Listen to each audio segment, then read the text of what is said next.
Hello everyone, welcome to another stream. How's it going? So, last stream was working on this sort of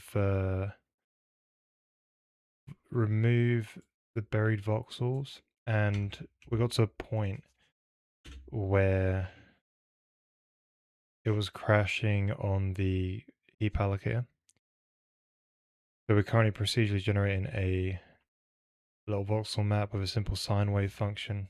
Very simple at the moment. And what we're testing is we're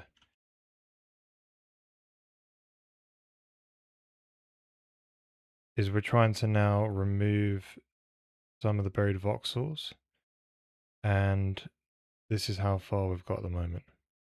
So the ones which are completely buried underground, those ones are getting removed, but they kind of cause errors and corruption to the surrounding voxel data. That's the next thing to fix up. But yeah, end of last stream, there was some problem in the heap allocator, and I managed to spend a little bit of time off stream and get that fixed up. The problem was there was being a 0 allocation passed into the free function, basically. So it was causing, to improve this sort of, the assertions here to catch everything a bit better. There's another debug assertion right here with that you have to be freeing at least 1 byte. And that will, yeah, help catches the problems. So this stream, hopefully we can get the remove buried voxel stuff sorted out, but you can tell it's like really slow. That's another thing we should probably improve on as well. It's corrupted, but also see how slow it's taken. So we want to look into improving that as well. Yeah, sometimes the map disappears. But yeah, after we got this working, we should see some new numbers. It's always fun to see numbers. So we currently got some numbers of how much space it's taken up. This little 512 by 512 by however high this is. It is a 512 cubed area, but the map doesn't go that high. And we can sort of gauge roughly how much space will be taken up. The buried voxels will be calculated in a different way. We're just using this function, one as a test for now, since we don't have proper map block procedural generation. But in the future, we're just going to do it at the procedural proc gen level, basically. So as we generate the voxel, we'll tell whether it's underground or not ahead of time, because storing it inside the voxel map takes a long time. As you can tell here, when we run it, it takes time to generate these areas. And if you're placing in a bunch of voxels which will get removed later, it will heavily speed up the map gen. And also you can tell the removal code is like dead slow at the moment. Yeah, there's that.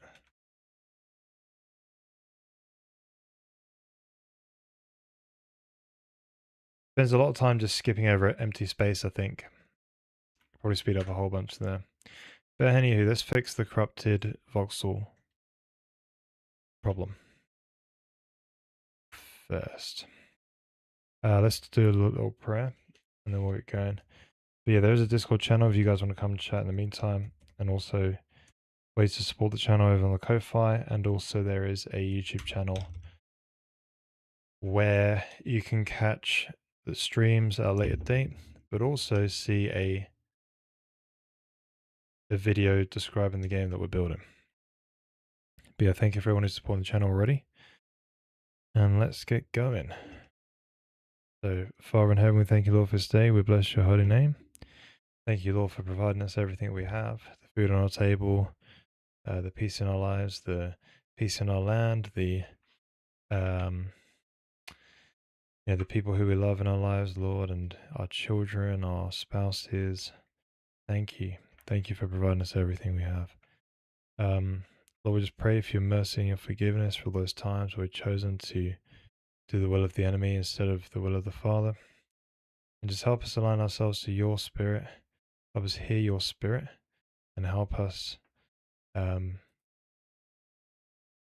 understand when it's the enemy speaking. Help us know right from wrong and help us always seek truth in everything that we do. Lord, we just pray for anyone who's struggling at the moment in their lives, anyone in some deep struggle, who's anyone's going through some hard times. Lord, we just pray that you attend to their need. Anyone who's struggling with a habitual sin, Lord, we just pray that you help them have deliverance from that sin. And if anyone who's looking for a job and struggling for a job, Lord, we just pray that you deliver them from unemployment and bring them into that job where they can do your will. Thank you, Lord. We bless your holy name. In Jesus' name we pray. Amen. Right. Got a Pepsi Max because I'm tired. Thankfully I got tomorrow off work. Beer. Need a bit of wake up juice.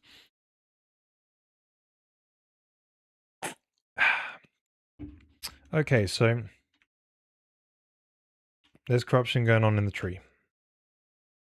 What I'm expecting that's happening as we're removing the buried voxels is it might not be doing the copy on write code or something like this properly, and therefore messing it up, or it's not setting the link to the new tree node, and then what's the way of saying it? When it's removing it, it's not.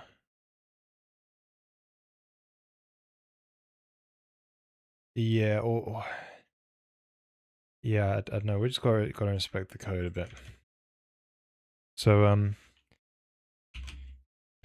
we've got this sort of accessor, and what the accessor allows us to do is it essentially remembers where it last was in the tree hierarchy. It's a 4x4x4 sparse voxel tree, and we simply just check to see if you're inside that current node. If you're not, go up the tree, and if you're inside that current node, great, you can start changing the voxels right away rather than keep traversing from the top down to the bottom again. So if we look inside this set, at the end it calls this, it finds the leaf node basically in this huge for loop and things like this. And then, so I wonder if there's anything that it's doing with,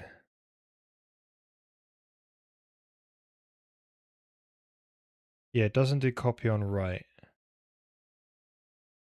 I think, no, it does do. If child is missing or needs copy, yeah, it should do this. Right, so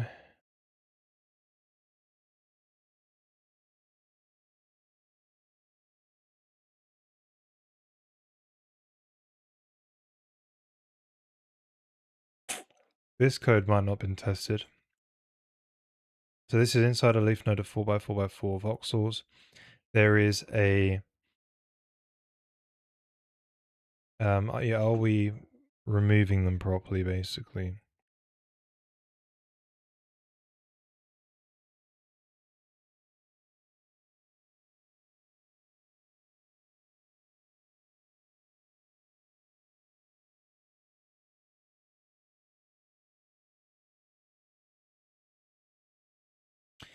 We're checking the debugger.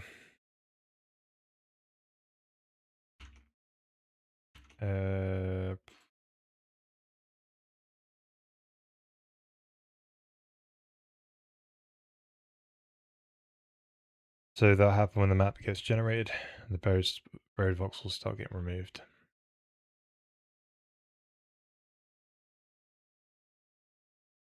Okay, so what we find out is 56 it tries to copy.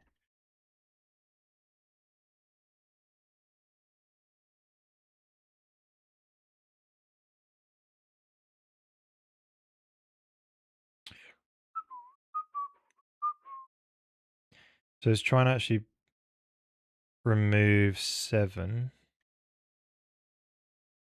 That's the one it's trying to remove. So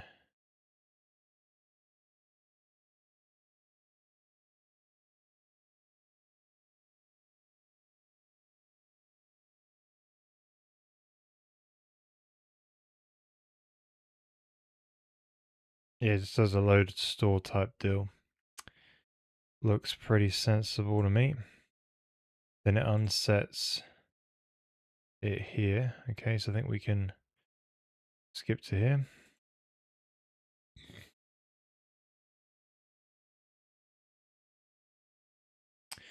Now,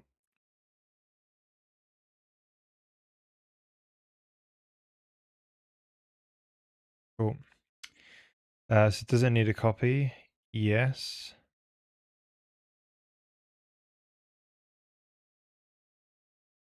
Yeah.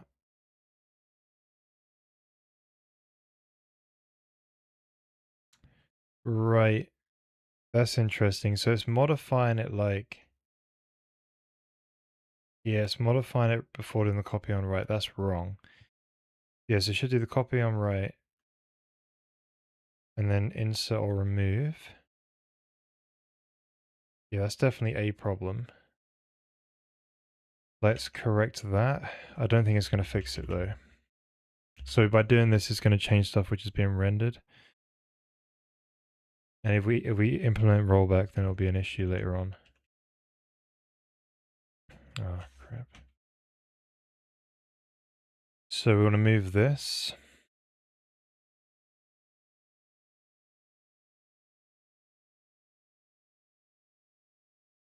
There's more likely going to be a set rather than a remove.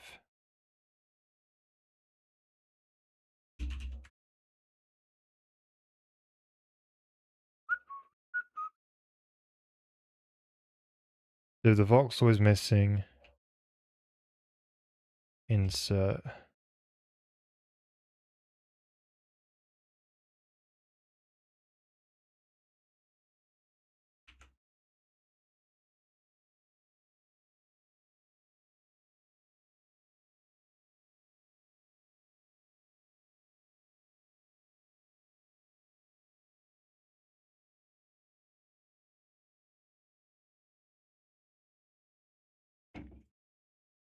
I don't think this could ever be the case.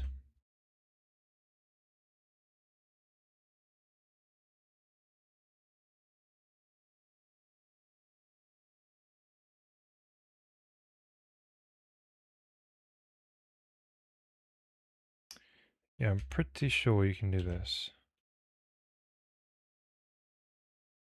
Or then mark them as updated.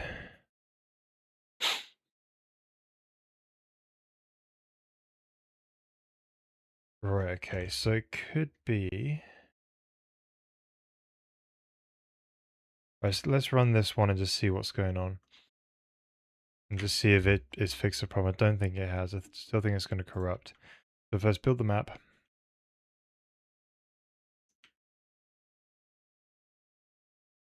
Oh, that's really messed things up. So why do we do that in the end?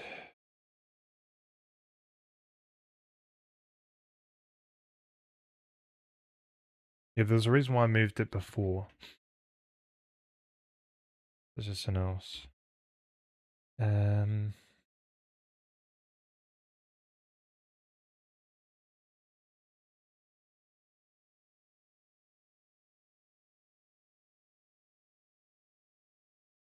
Oh, it calls a realloc, wouldn't it?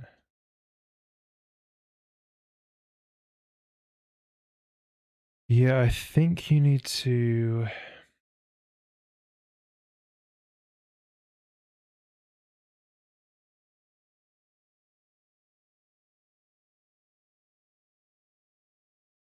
Now, surely that needs copy can happen earlier. Where is it at?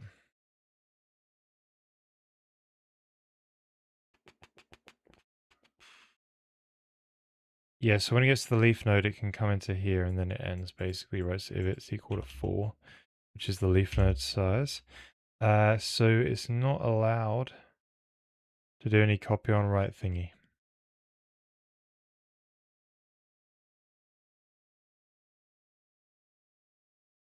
Yes, it's all explicitly handled in this. So, yeah, but you want to shift it. No, damn it.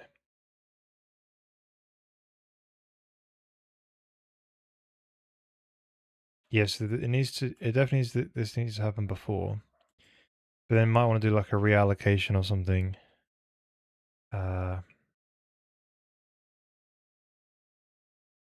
I think we have to put this inside of a function basically.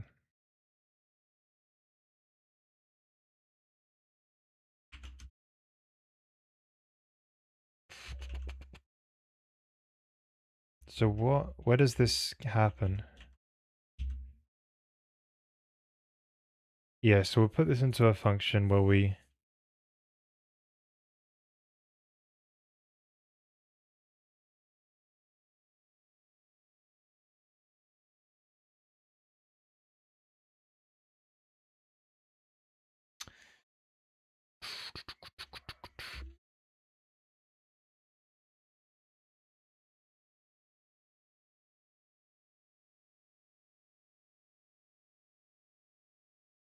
yeah, it's only done in 2 places.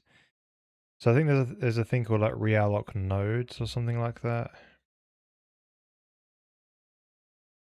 Yeah, we effectively want.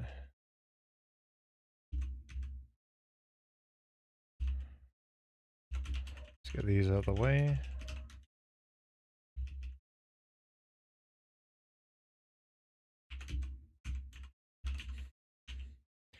So this can just be a function. So I think we just call it voxel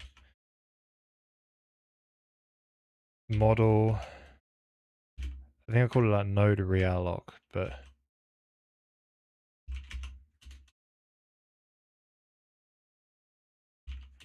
leaf or something like that. So you maybe just pass in a node index and then let it do the rest. And maybe it can return the new start if need or something like that, maybe.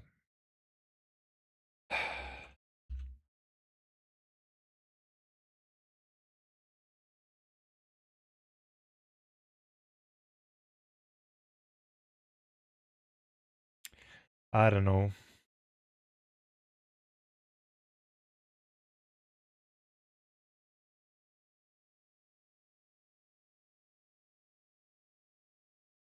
See, this remove child as well as it goes up.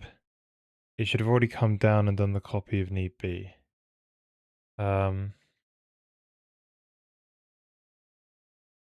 it's just taking stuff off the end, you see, it's not actually reallocating.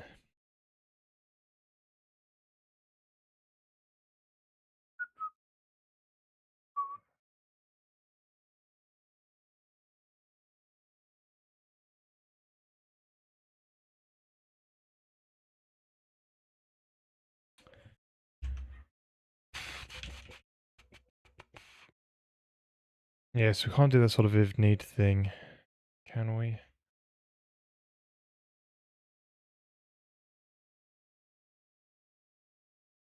Yeah, this is the only function that's going to be doing it. Alright,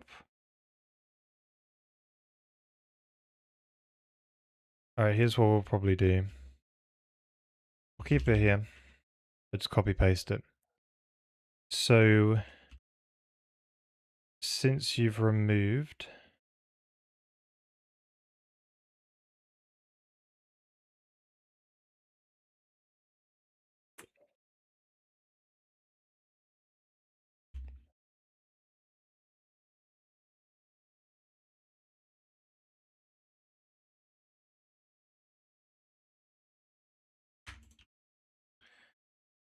right, so the first time around as it comes into this leaf node, it will basically say if it needs to copy, then just do an alloc. Isn't there like a realloc somewhere?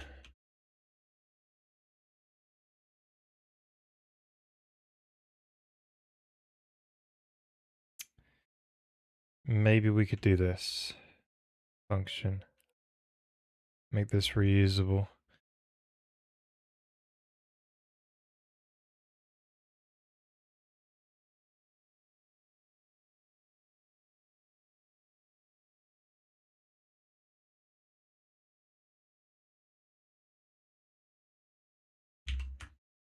Something like this.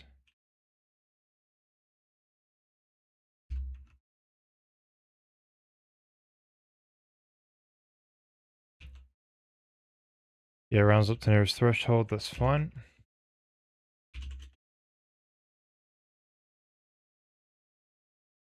Yeah, I think this will be sufficient.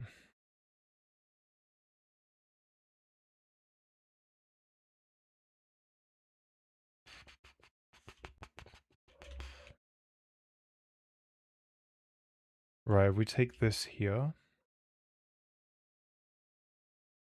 and move it into here.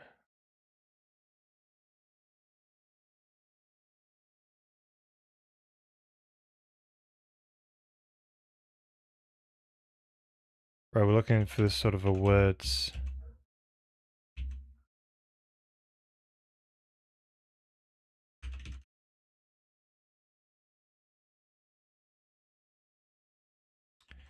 Need an index dim as well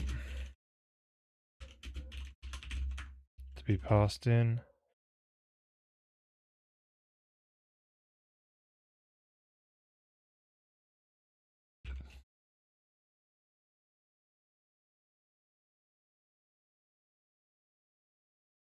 So it can end up returning out of memory.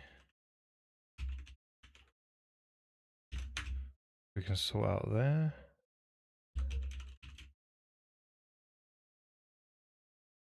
Right, I think that's sufficient.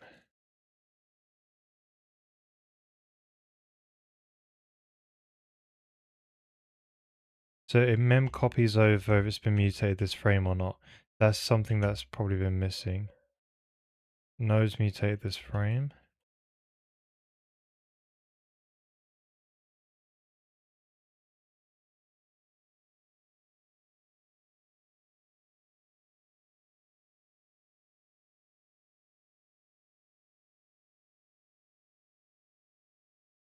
No, that's not needed for voxel leaf data.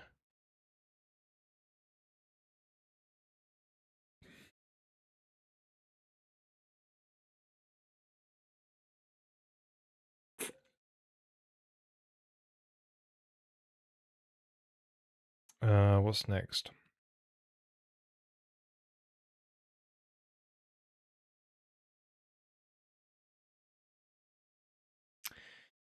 Yeah, I think that's what you want. Great, so now we can just put this in the header file and just start using it. To make that function a little bit clearer, yeah, just clearer basically. So where was we? So this sort of leaf node set. So if it needs a copy, then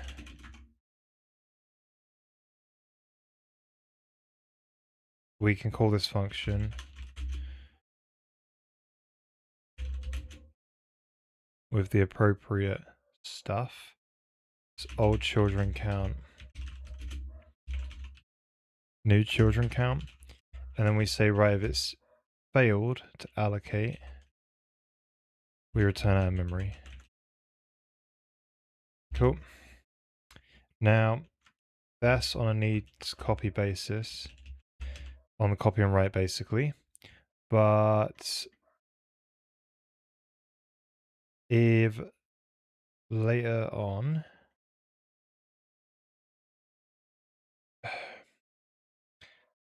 no, because if you're inserting, it needs to do the, oh, this is so crazy, man.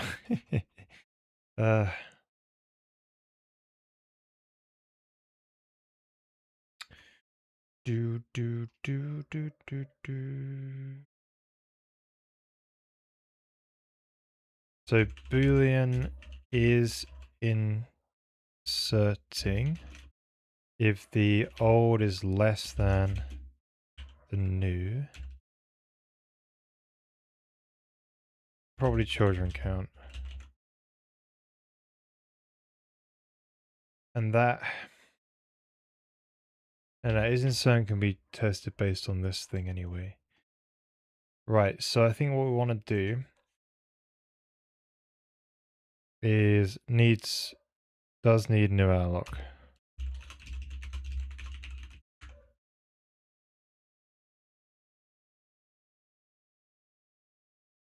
Or like needs realloc.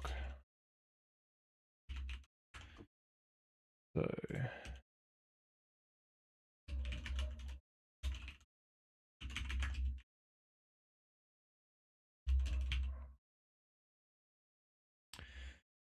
right. So or we're inserting and needs realloc.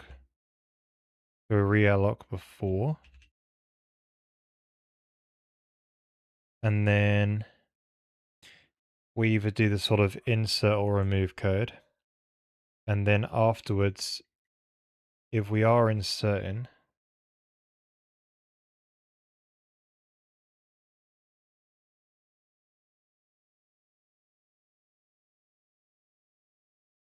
so complicated. So if we're removing, you do another check to say, right, if you need a realloc now, you can do it. To make it smaller, you can shrink it now, because you've shifted the elements across.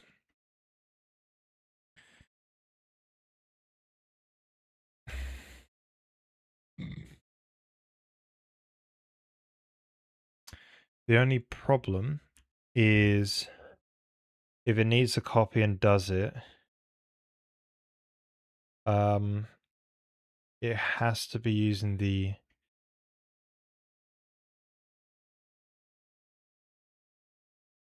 oh, this is so complicated.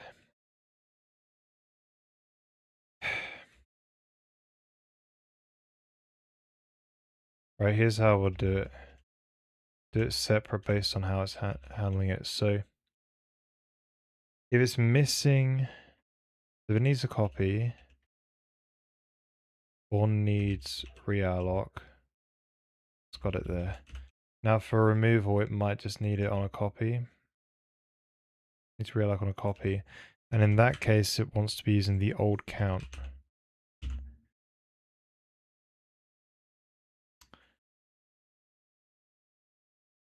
Right.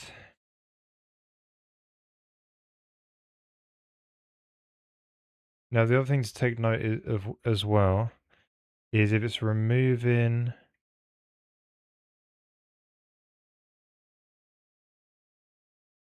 and the child, sorry, and the voxel is already missing, then you just return, say it's already been removed, right? And this is just -1.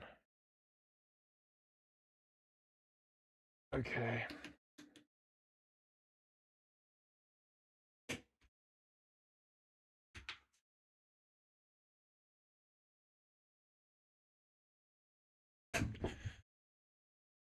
Right, so if it's removing it, might have to do the copy on write, so does the copy on write if need be, then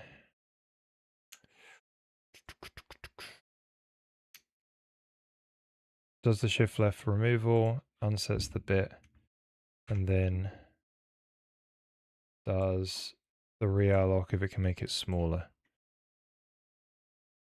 And then finally update the words to say they've been changed, and then go down into here.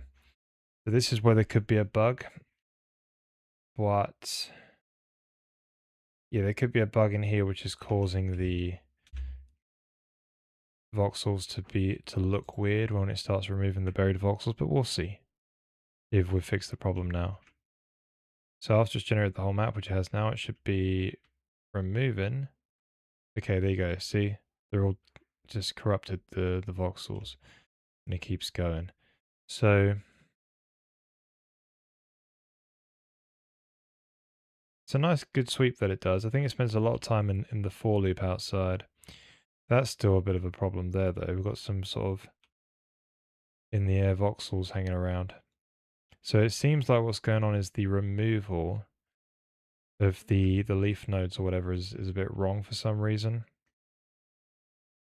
Or it's maybe not updated them on the GPU and therefore pointing in the wrong place. So it's interesting though. So we could take like voxel map here and debug that, and then sort of see what's going on here. You can see it still kept that one alive because it actually does exist. There's nothing else in here though.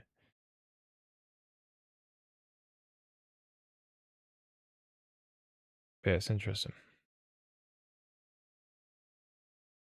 So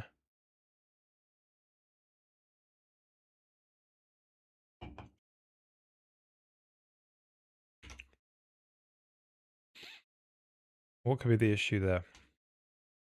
So when you remove a leaf node, so you're like, right, we've set the voxel inside that leaf node, and we've realized, hey, there's actually nothing left. So you might as well just remove the whole leaf node. And this starts off a whole series of things where again, it's not the best code, but we have no parent links because we're trying to save memory. And this is the only place where it uses it. So we search from the top of the tree again and go all the way down until we find all the parent indices and where the child was it came through, basically. Now I'm wondering, since it's all using the accessor API, we've already kind of got that anyway, right? This code is already using the accessor. So really it already kind of knows. So maybe we just rewrite the code and the bug gets fixed and we make it slightly more optimized anyway, right? So we could just be passing in the accessor right here. And that could be the way to go. This could just be called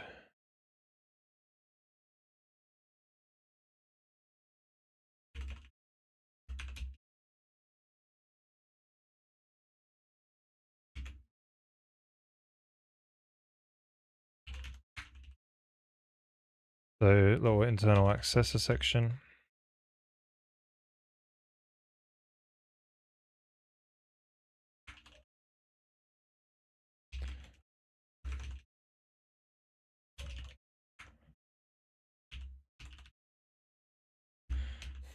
And then we literally just plop that there, move it to the accessor section.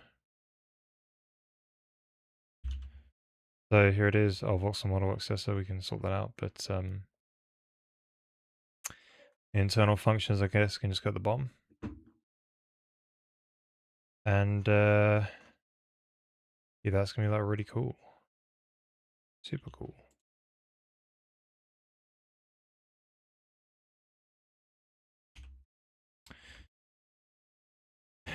So now I've got the accessor in here. I guess we can just set a little local in here, node index equal accessor. Node index, that's the leaf node. And the keyframe is just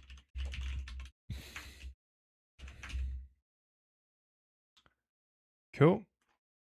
Right, so now when we do this sort of keyframe remove leaf node, we want to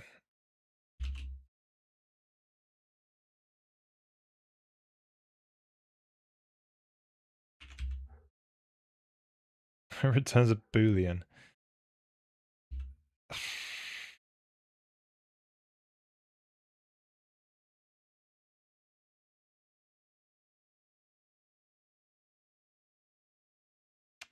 Interesting. We should probably handle that.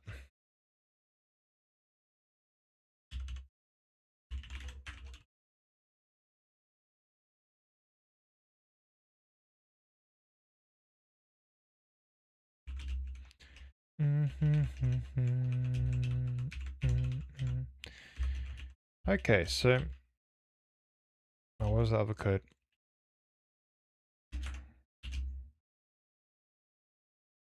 So we can actually make this quicker and less complicated, I think. Right, so no longer, since we have the voxel accessor, it has all the parent indices stored in here anyway, right? So literally you just go up the tree. No longer do we have to traverse down. Now it has got a useful thing of knowing where the child index is, that's stored inside this array. And then we need less allocation stuff there as well, I guess, but small thing. But we can work out the child index, I think. If like based on the coordinate, I think we can just do some maths and work that out quite easily. So I guess let's just do a sort of a while. Is it a while?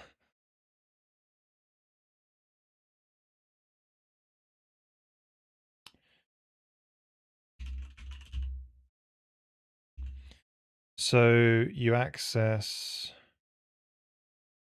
you take away one with a depth, and then that gets you there, right? So yeah, while it's equal to something, then take one and then get it. Okay. So we'll probably just do a while loop.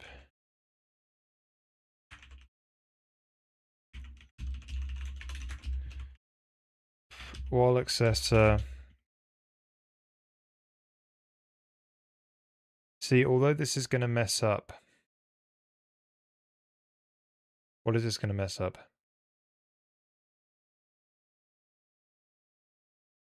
It's going to mess up the access such that it will go. Yeah, but it's already going to be empty anyway. Yeah, no, I think this is fine. Oh, you know, maybe that could be the problem. The accessor was left in a state where it's pointing to old data, then it just starts going crazy. That might be what's going on.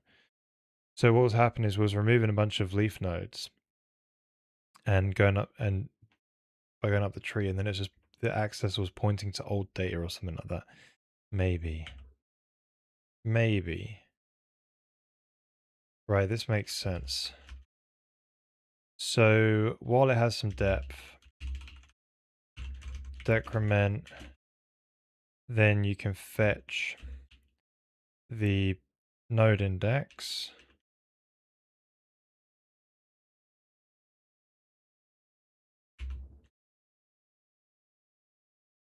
Accessor indices, depth.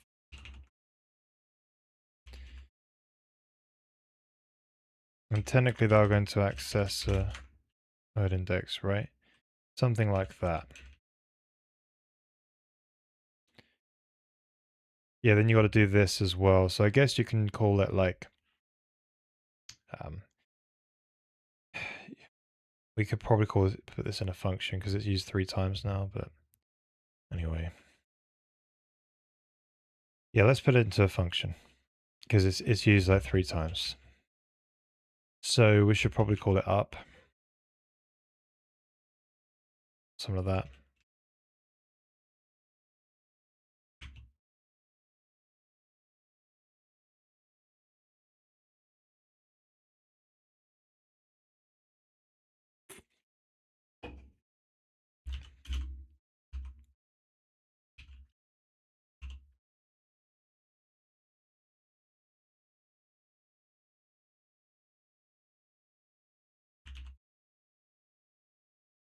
Traverse up. Now we could probably call the other one traverse down or something. If we do one, I don't think we do. New one.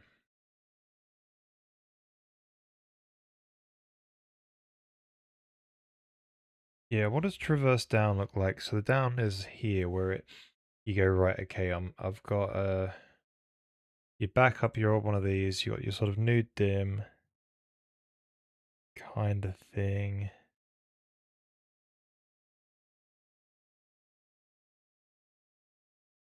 No, not really useful.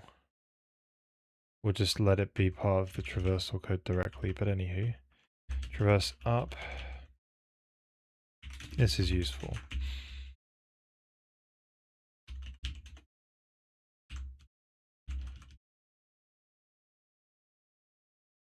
So voxel accessor traverse up. This, I don't know why I put all these extra parameters in there. They should not be there.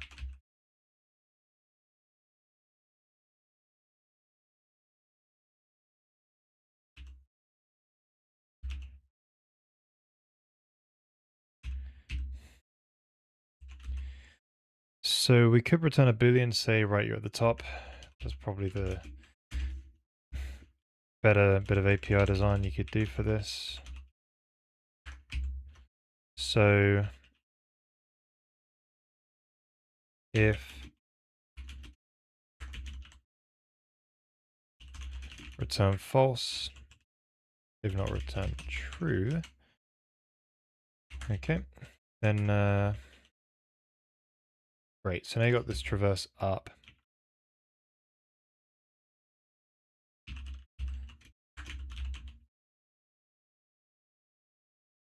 And that way you can just do that.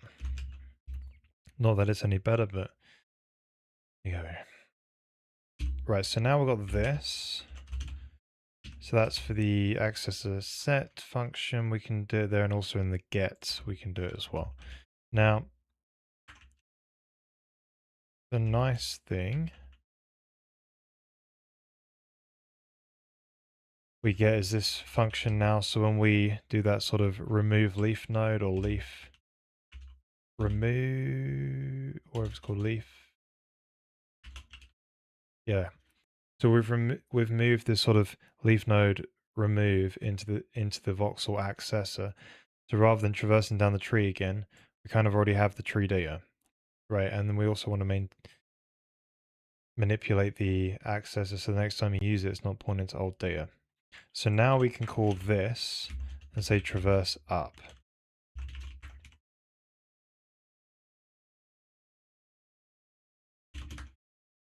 I guess we should just put the assert in there, really.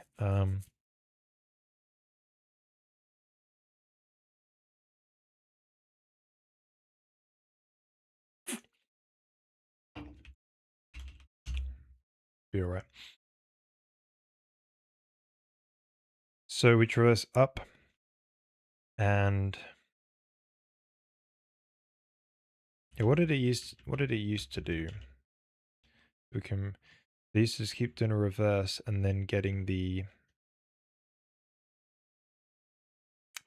by removing the child from there, right? So where was the child before, right? So the way you know that is you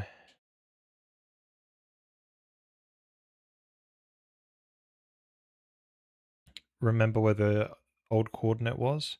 So it's going to do a sort of a round down to multiple. So you get node min, right? You can call that child. No. Yeah, then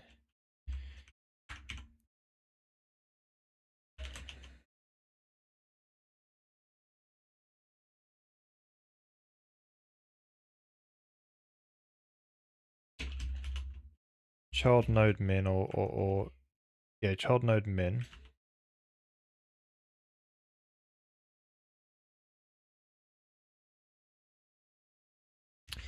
And what you need to do is somehow figure out now. Yeah, you want to take you want to subtract it from the new node min, and then do probably some kind of division to know the offset, and then take that offset and turn it into a child index. Basically, it's a bit of a crazy thing, but it can work. So you're gonna work out that sort of chart, the local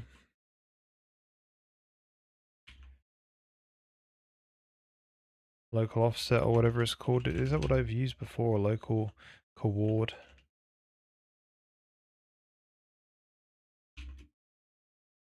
So you subtract from the bigger one, which would be child node min, from access, so this is the parent's position, this one.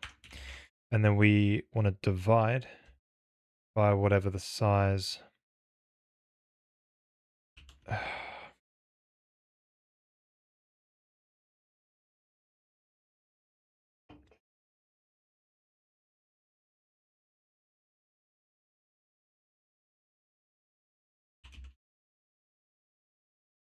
What was node dim again?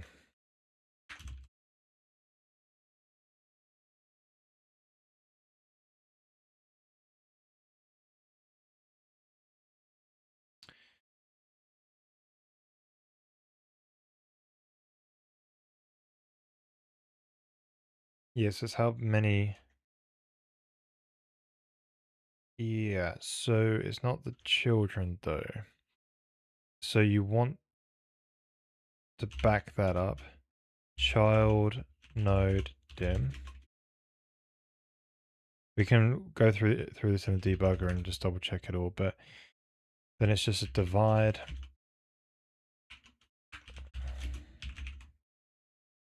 Needs to be the scalar version, so just put an S on after the div. And then we just, we've got ourselves a child chord. Now what we can do is use the inverse of this function. Wait, not the inverse, we want to use that function specifically, yes. So that gets you a value from 0 to 4 basically. Then we get the 0 to 64.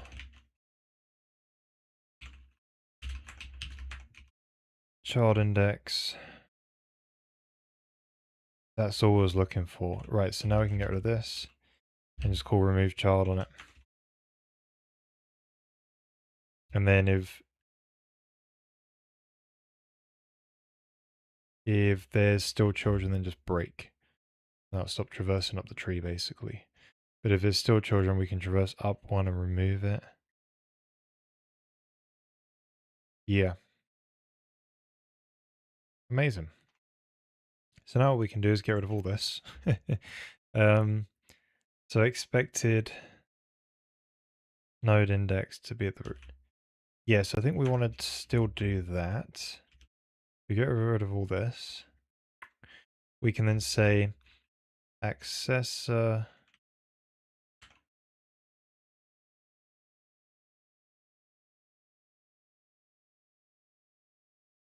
node index. Right, this is supposed to be the leaf, and now this function is incredibly simple, which is great. Big fan.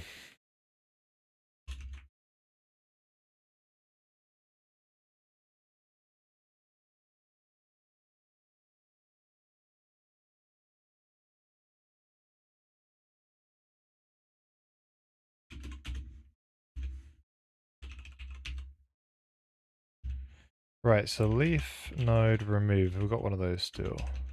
Oh, it's here. It's where it was being used, the only place. We just throw the accessor in and off we go. Amazing. So if we run this in the debugger, then we can see it actually working, right? So we'll do that. Yeah, I'm liking this new design. It's much better. So we'll just plop it in here. Oh. So voxel model 801.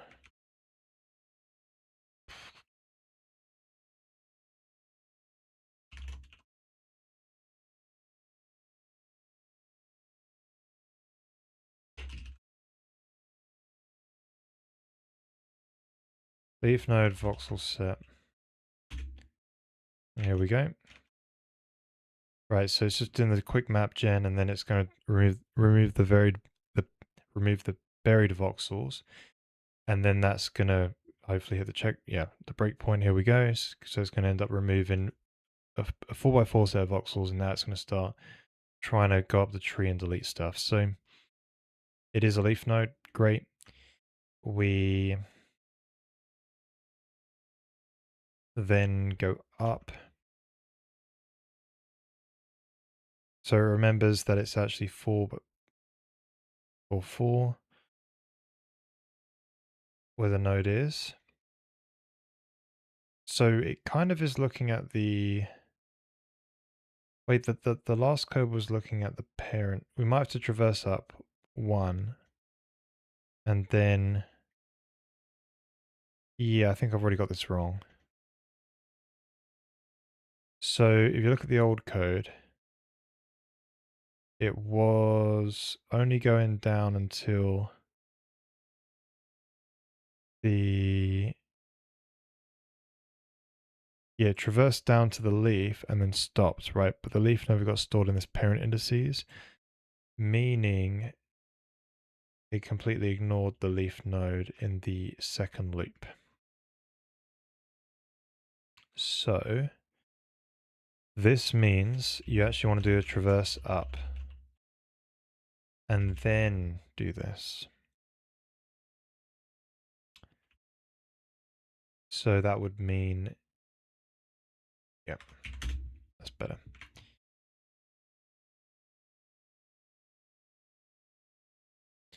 Because you will be pointing at the voxel when you come to this function, but you want to be pointing to the leaf node the voxel was in, the 4x4x4 the voxel was in. Now this is better. So this is leaf node 0, whatever it is. So we can't really test this is working properly because, yeah, but anyway.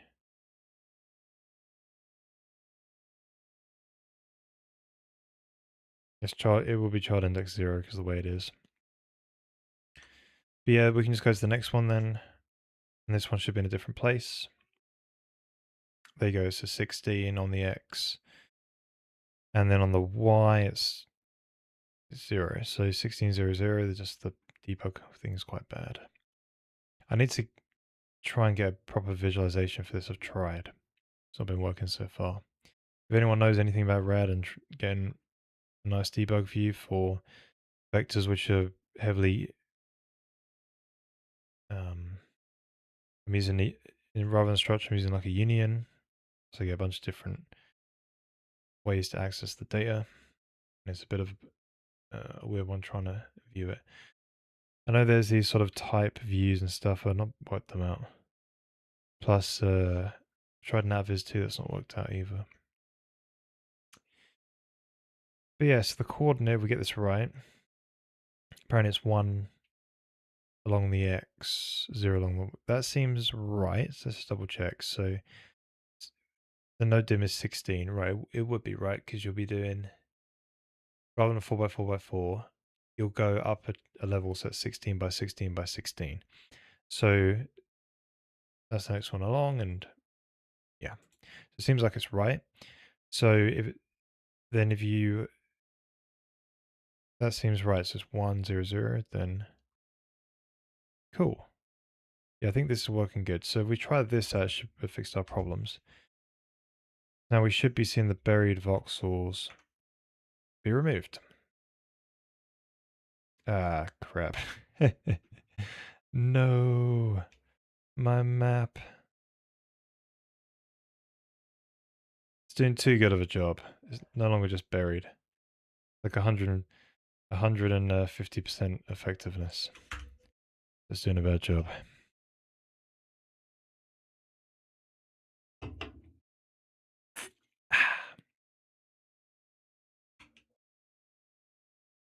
So I wonder if I wonder what's going on here. So we would have got the new node index.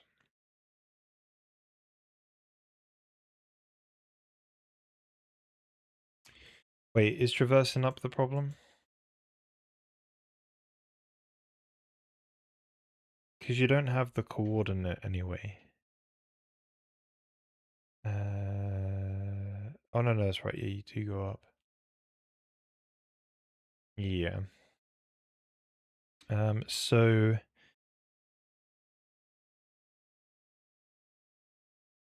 does this realloc No, it will realloc the children of this, and not the node itself.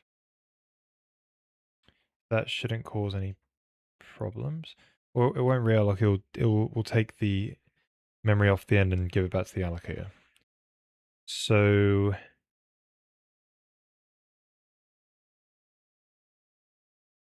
oh, but if the node is empty, this is interesting. It will deallocate the node. So when it deallocates the node,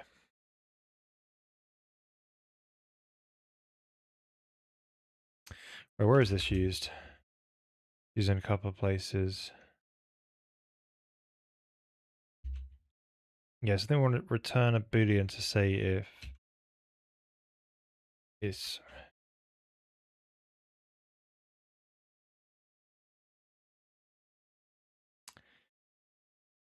so you probably want to take the check here to say if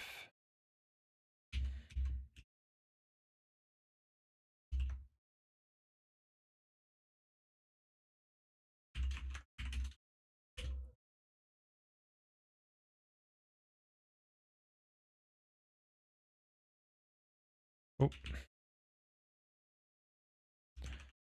node is empty, let's just say that. So this is less than or equal to 1. Okay, it should be equal to 1 really, but let's just make it safe. So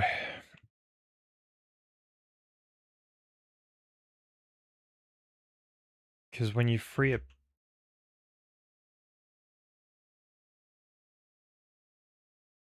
then it's not really going to do anything to the memory though, but it's just safer. So we could just say greater than 1. So node still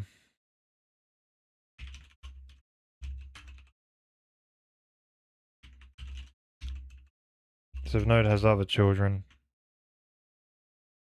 then yeah,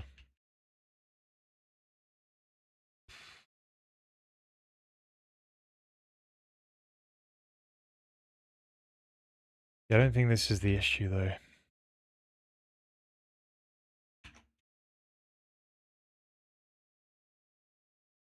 We could put another breakpoint down and follow it through, perhaps we'll find it. So here we go, just code gen the map, then I'll start removing the buried voxels.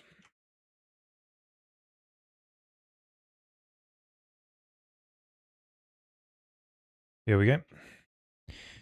So we'll look at, no, depth is 3, so we've already traversed up.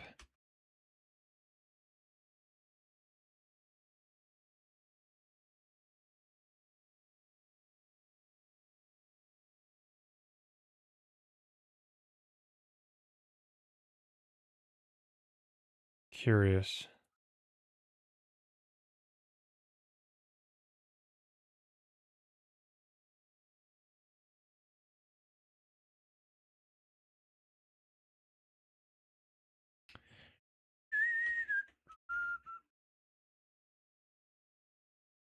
Yeah, I don't think this code has been used before. Yeah, maybe none of this code has been used before, so we've got to double check it. So we're getting the child offset that's trying to get removed. 48.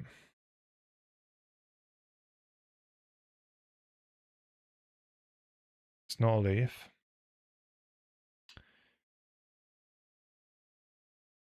It's the child node that we're trying to remove. It was child index 0, wasn't it? So, right. 47. Yes, you're moving, you're doing a copy left, the shift left.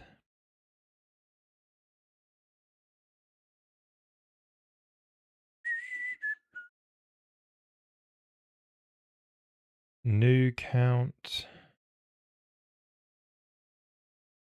Wait. Oh, yeah, that's just fine. So,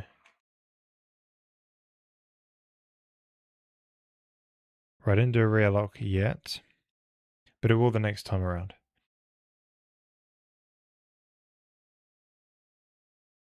But why is it marking this node as being updated?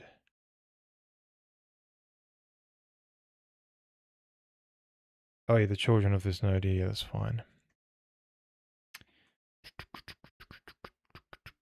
So that'll go and get the start index and, yeah, make that memory markers change so it gets uploaded to the GPU.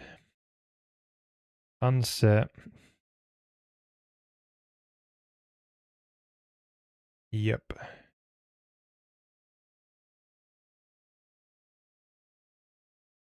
Okay, so we go to the next time around then. So this one would be in child index 1. One next door, basically. And it's...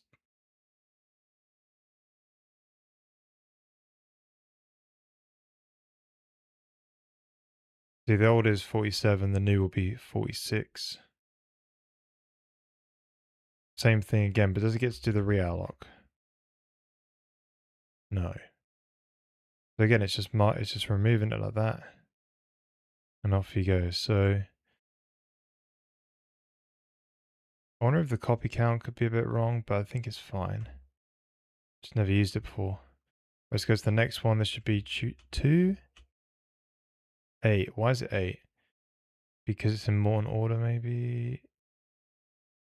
Oh no, it's going across the x-axis.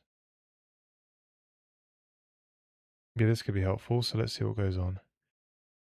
So remove. Right here, this could cross the boundary maybe. Maybe not though.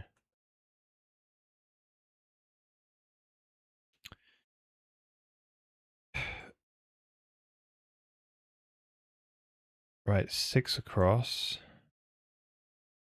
Based on... Yeah, it's the 6th element in the packed array.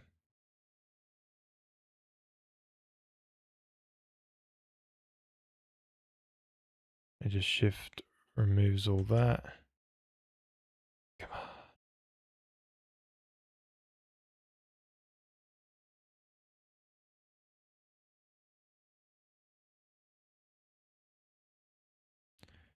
I wonder...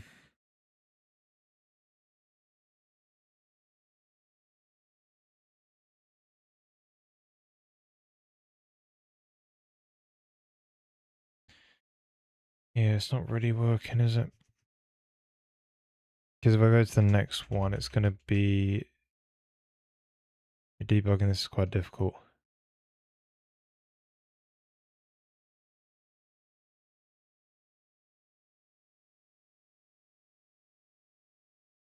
Right, I wonder what happens when we go to the next loop, though. How do we manage that?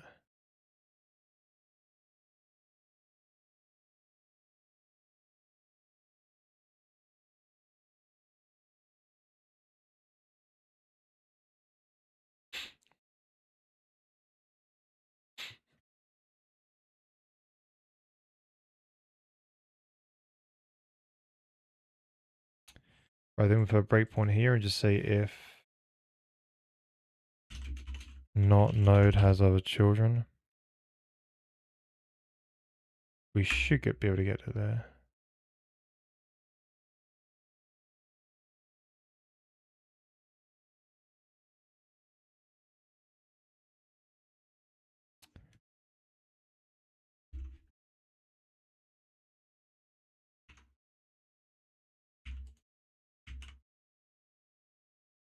Oh. That's not the case. It's not even going up many.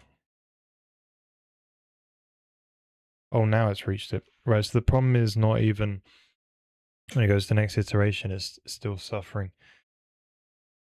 Encountering some issues. Right.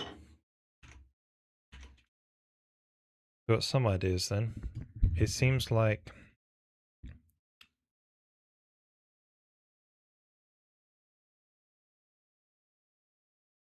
yeah, that helps narrow it down. That's really good. Right, I'll be right back. Let me just leave this running.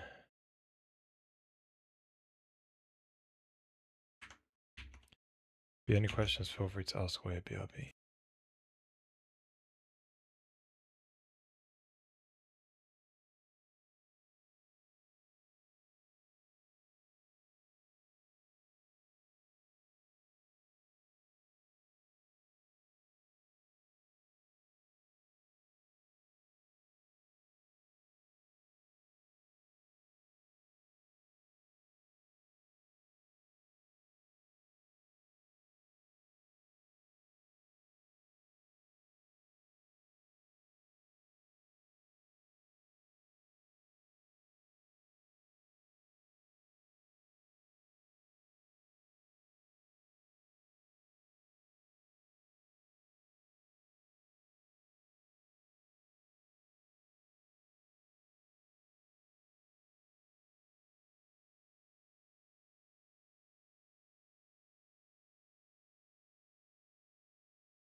Right, welcome back. So, where was we? Yeah, so we're trying to basically figure out why is the map disappearing when we're removing the buried voxels. So it's removing the top layer. So we found out through the debugger that it's when it removes the leaf node, right? So it only calls the remove leaf node function when a leaf node of 4x4x4 voxels is completely empty. So it's able to sort of traverse up the tree as much as possible and just start removing stuff. But it only goes into this loop and then it exits, right? So it only actually removes that leaf node and it never goes up higher. So that's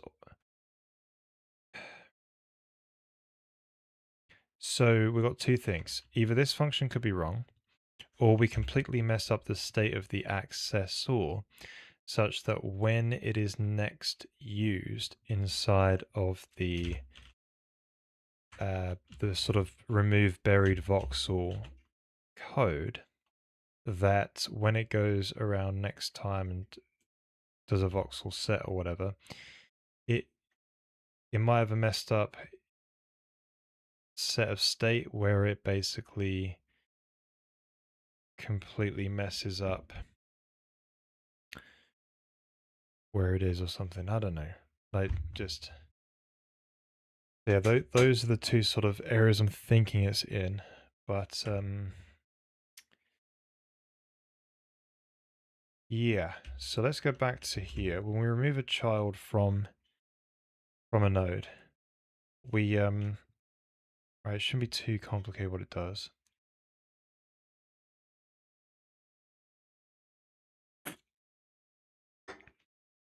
It's not even reallocating. So it should have done in the voxel sort of set code is it should have done the copy on write, whatever that is.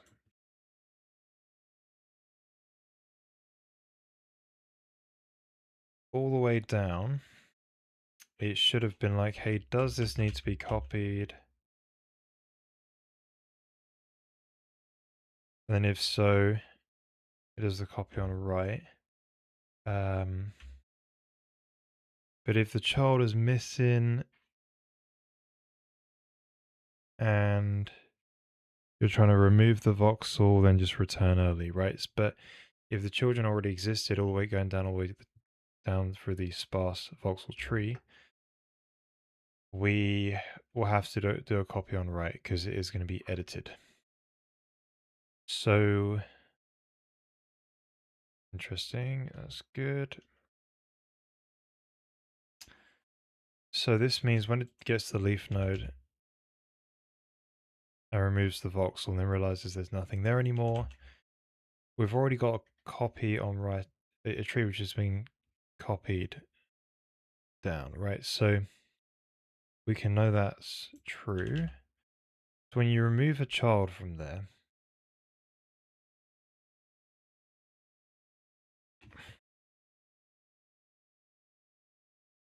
from coordinate, maybe this calculation is wrong,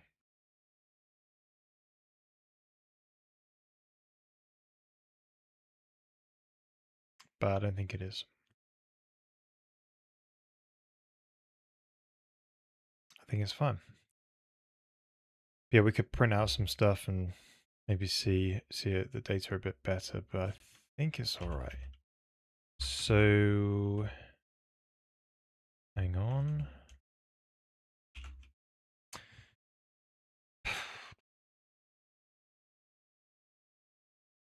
Let's just double check this code for a sec. So we get where the children exists in whatever array it's in. We get the child index, which is just a 0 to 63 inclusively. We then work out the sort of packed index, index, because all the child nodes are tightly packed, and we heavily reallocate data a lot, so we just pack it in. And all this is doing is like a bit count on the bits and working out sort of like where it is if we were to have removed elements, basically. So if we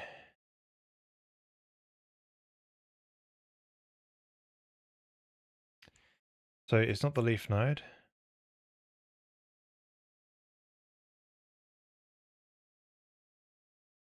Well, this is interesting.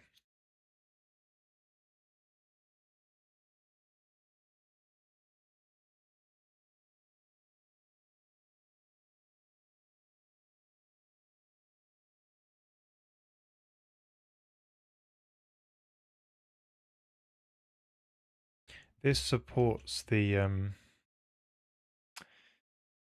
removal of the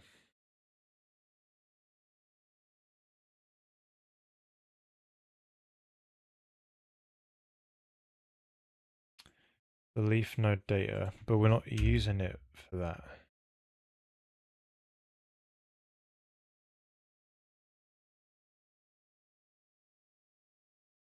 Like, this could just be called remove voxel.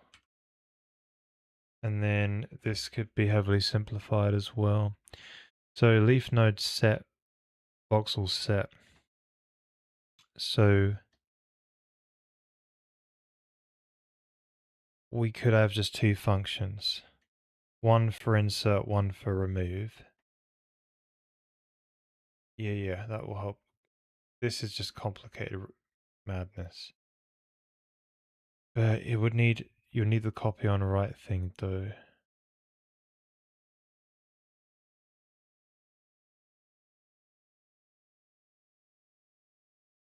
Wrong one.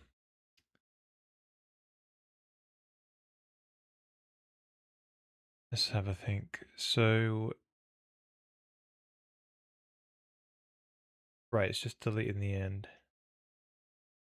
Ideally you want the copy on the right, but yeah, we could always just put that code in. So yeah, I think we could just, right.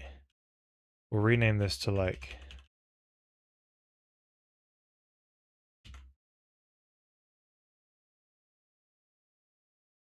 voxel, leaf node voxel remove or something like that. And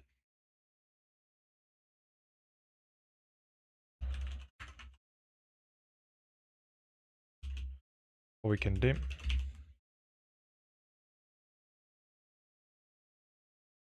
so that would a much better way handle this sort of stuff.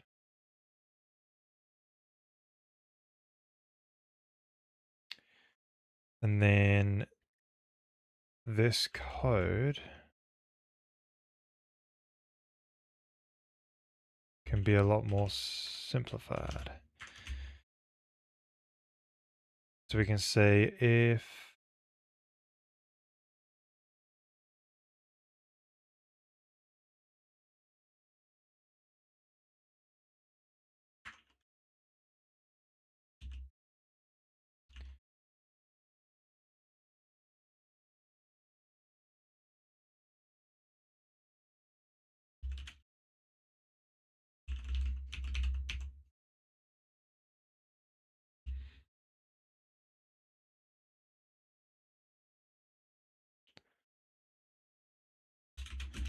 then else, just call the remove version instead. So this just gets put back to what it was kind of before. So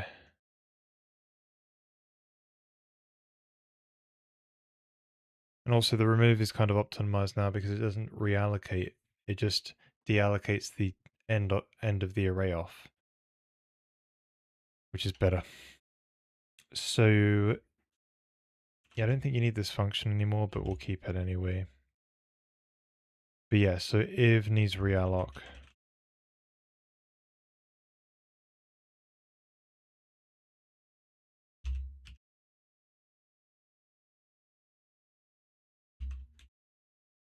Then all this goes here.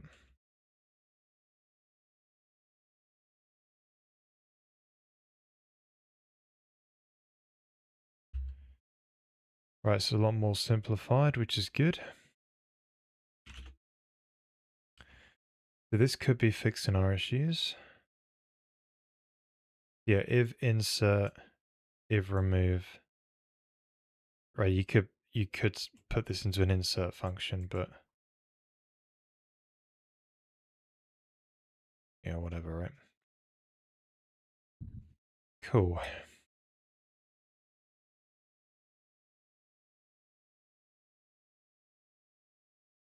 Wait, what's going on here?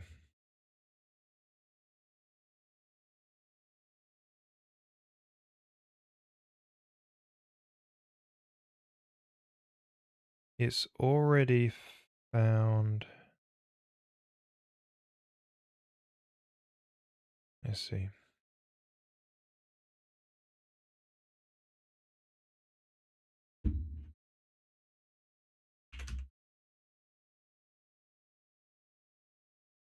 Oh yeah, so it would have set the node min and everything there perfect.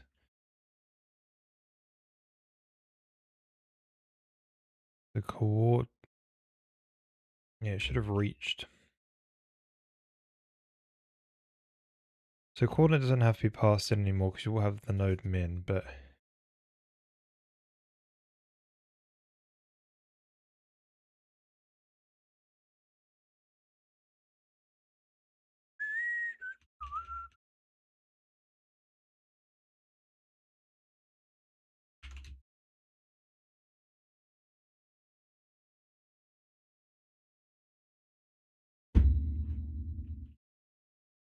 yeah, it should be fine. Right, let's give that a go. See what happens. Right, we messed it up. It looks different.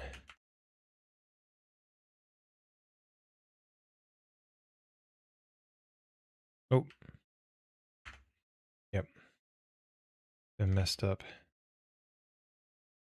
So the remove. It is calling remove earlier. I wonder what it's doing though.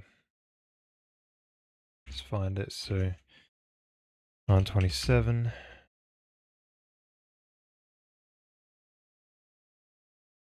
Yeah, so it should be on a leaf node. Here it comes in.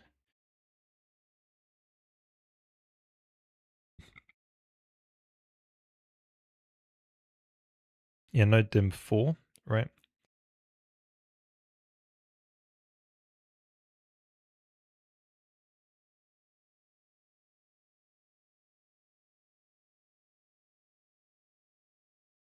That's saying it's x of 3, y of 3, and a z of 1.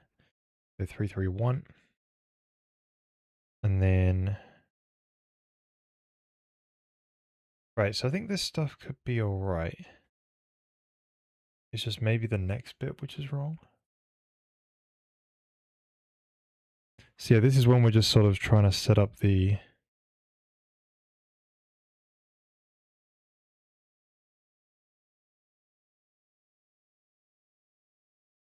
Yeah, so maybe the child doesn't actually exist and it's trying to remove it or something like that. That could be something that's going on. Yeah, we are seeing... So it's 287, 31, 279.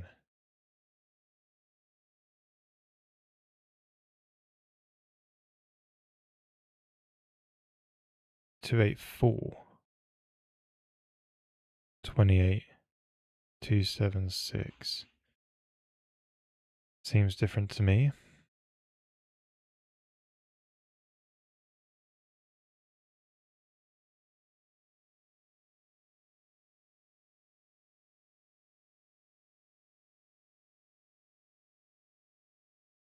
Yeah, those are fundamentally different coordinates.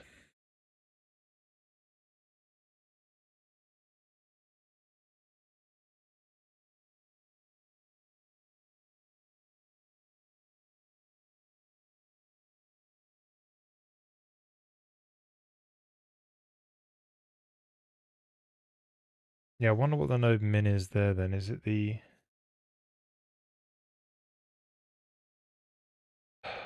Maybe it's the parent's index. Local coordinate.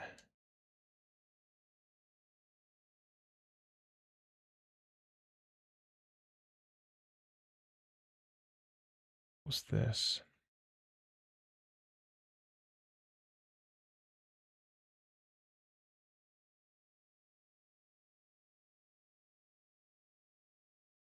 Yes, the final local coordinate is 3 3 3. Okay. So it seems like what we're not doing is storing inside this accessor, like this be rounded to the nearest 4 basically. It's because we're not storing in the sort of voxel position. So yeah, that remove is rounding to the nearest 4 by 4 by 4 basically. So this function isn't going to work as expected. So this is already the node min. This is why it wasn't working. Oh, this is why I was removing too much. So this is already the...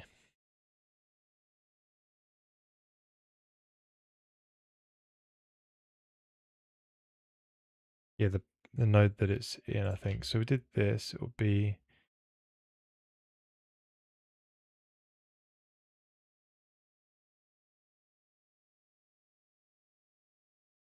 Yeah, because we already did... Hang on.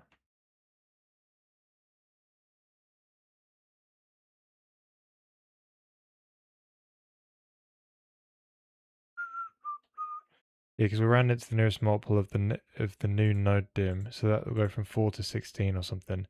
Rounded to the nearest 16. So that means this would have been rounded to the nearest 4. So that's not the actual node min. So we could store in there like the local index or whatever, but yeah, why don't we just pass in the quarter, right? So that'll probably be the way you go, just pass in the coordinate.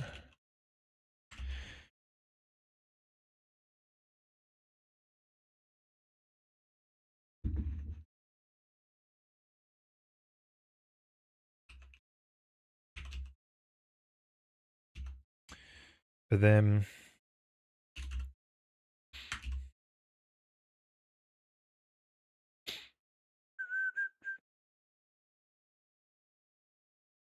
so I guess you just say coord. Here you say coordinate equal accessor node min. And we just upcast that. So this dim thing, so yeah, will be 4 by 4. Be a 4 at first. That'll be coord. Do we upcast it?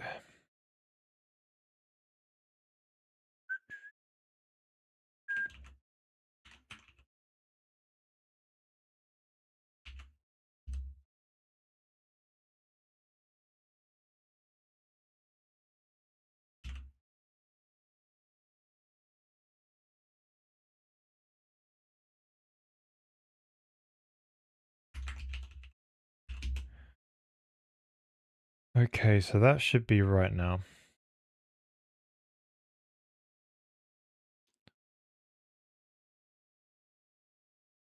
Let's give that a go.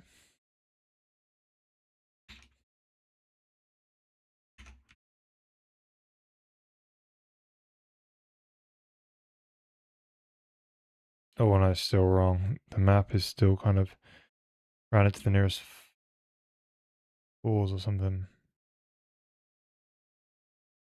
Right, let's have a look.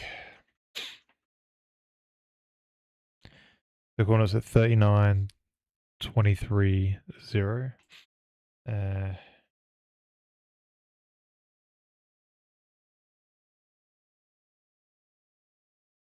no dim is 4.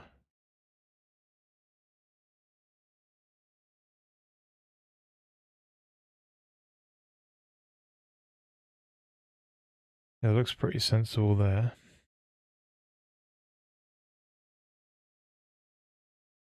I wonder if it ever gets here now. It does, interesting.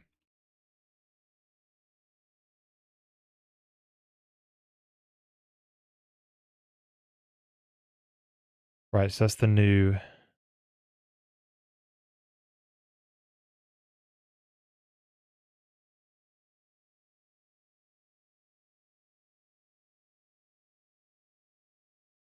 And it does the traverse up.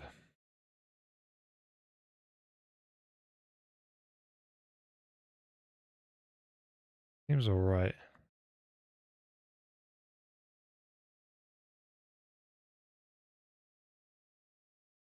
But it seems like it's in that same sort of problem again.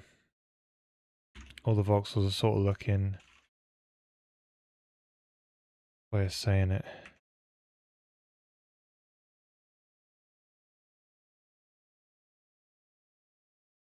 We're seeing lots of 4x4x4s, I think. Yeah, all the colours... Yeah, it seems like it's chiseled out in 4x4x4s. Something's up.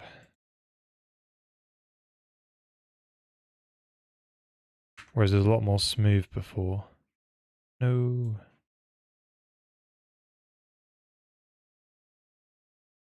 Oh, so what could be going on? So coordinate child coord equals and.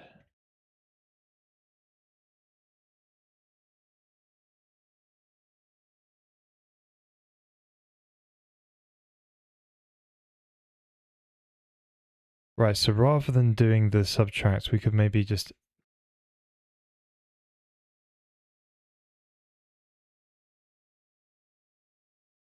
and the bits and divide. Probably not. Either way, this is fine.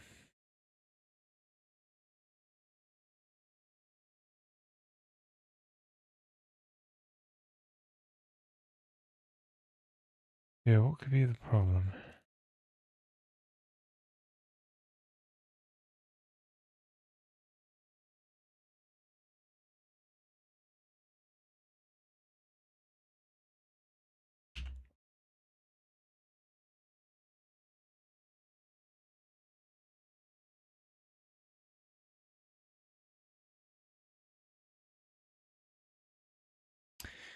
That's an interesting take, because why is the removal... Right, here it is.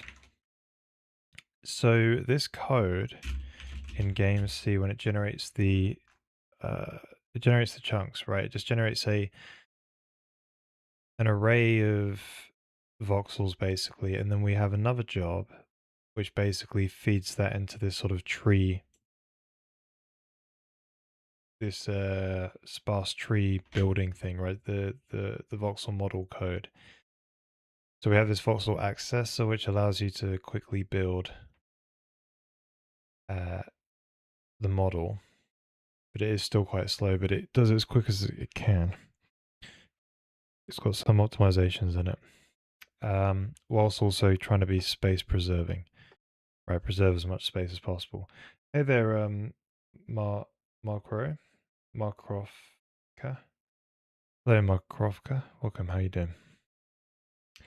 Hopefully not completely mispronounced your name there, but hello. How are you? Um, so as we traverse down the tree and set something to invalid, we've never set a voxel there before, so it should not be trying to traverse up and delete stuff. Right, we've got it's set an area. It just goes over all the voxels and sets each unique location. So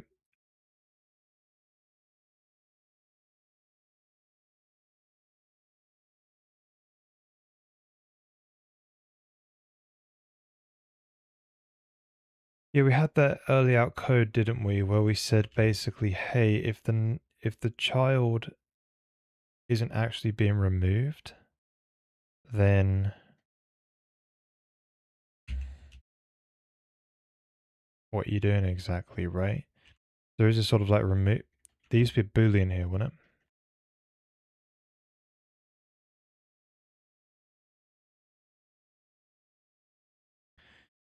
Yes, this is never checking whether it actually existed or not. So that this is probably causing the issue. Yeah, I wonder if we want to actually go this far though, because this is already sort of traversing up. So what we should probably do is, yeah, because we don't want to traverse up and then it never actually removed anything. That would be kind of quite bad.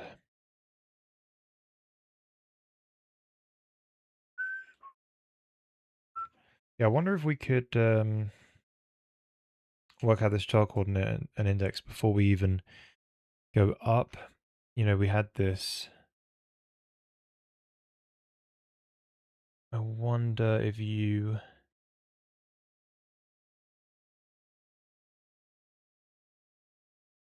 got the coordinate right.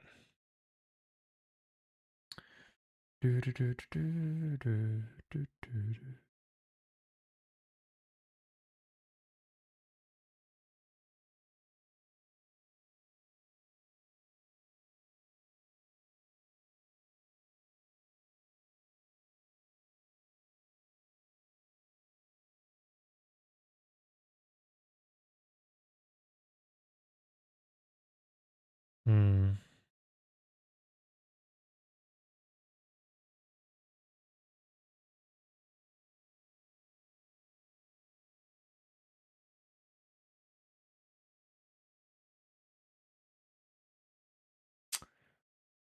Wait a minute. It should be worked out before. This is the bug.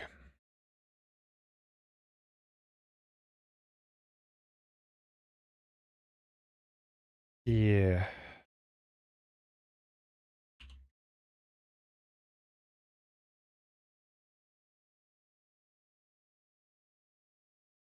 I have a feeling in the past you were on Linux. That is true. Yeah, I was basically, oh, this codebase used to work on Linux, but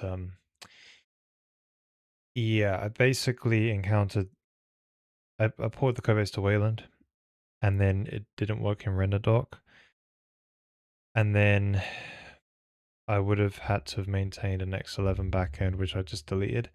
I would have had to have revived that, which was not too hard, but still, then maintain it, and then also maintain a Windows OS layer as well. So I was like, yeah. So I kind of was just like, if I just support one platform, then I can get the game done quicker. So I moved to Windows, and to be honest, it's not been too bad because I literally just use use the command prompt, and obviously got OBS for streaming, and I'll use, now I can use Red Debug, which is pretty cool. And if there's a program that I need to use on Windows, it just kind of works, right? But yeah, it's working all right.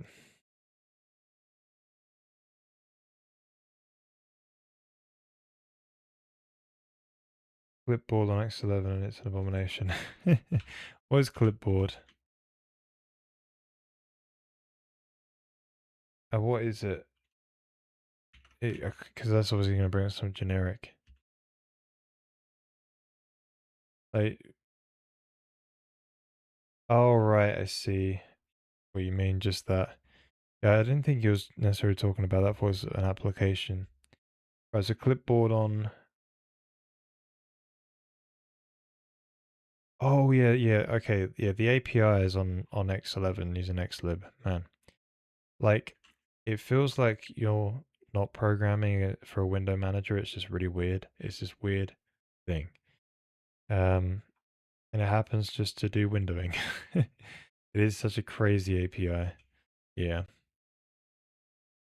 But, Wayland is a nicer API. It's got lots of callbacks and things you have to do and code generators and things. And I know you can sometimes avoid those and stuff, but, you know, bit of a cleaner API, but then everything is done via an extension, which is like super annoying.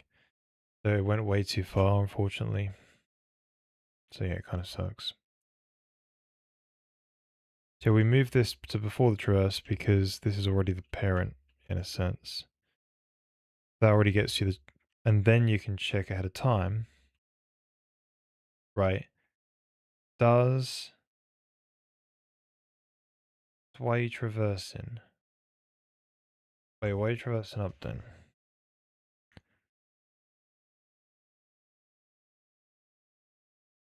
Yeah, I feel like I just did something really silly.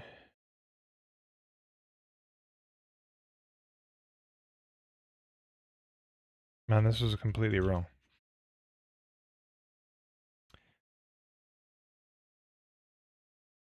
Remove child, that could end up removing the node.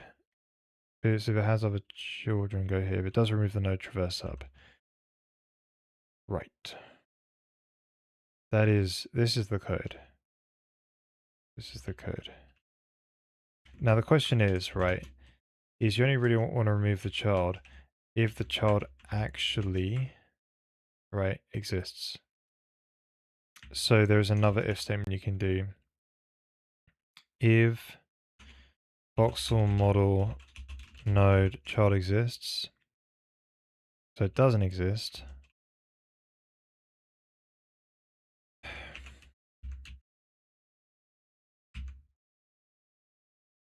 so we get the hot data.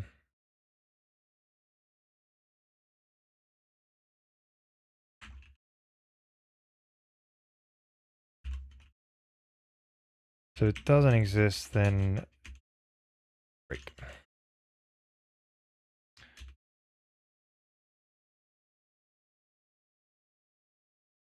Yeah, to academic, maybe. They're quite, if you look at Vulkan and as well, it's one of those things again, isn't it? It's great they're quite consistent with the style and things and, you know, but they, massively over-engineered and overcomplicated. Like they literally waited like a year or two, they could have like released a better API. They're probably rushing out because DX12 was out. Yeah, you believe it was. Yeah, I've never seen the API. I know it's been sort of leaked out there, or if someone's reconstructing it. Someone's reconstructing the API, I think. Yeah, of Mantle. Yeah, it probably was, and they made it work on different hardware. Um,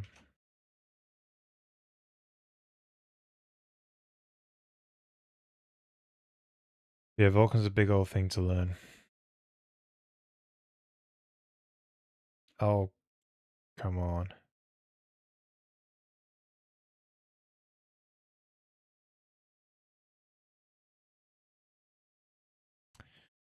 The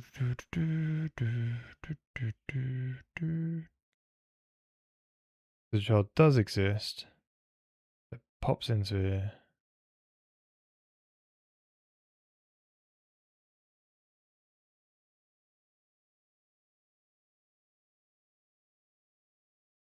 Wait a minute.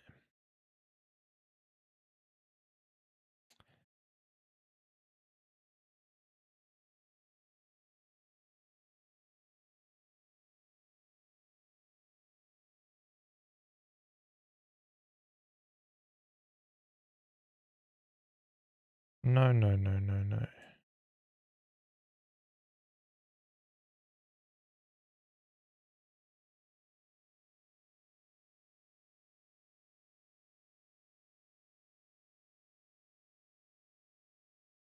Child node dim should be 1.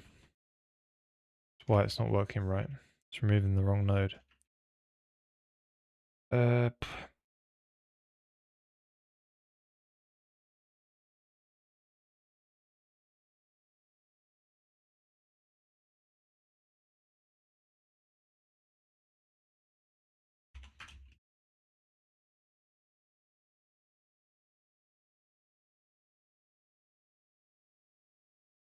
That should be it, hopefully.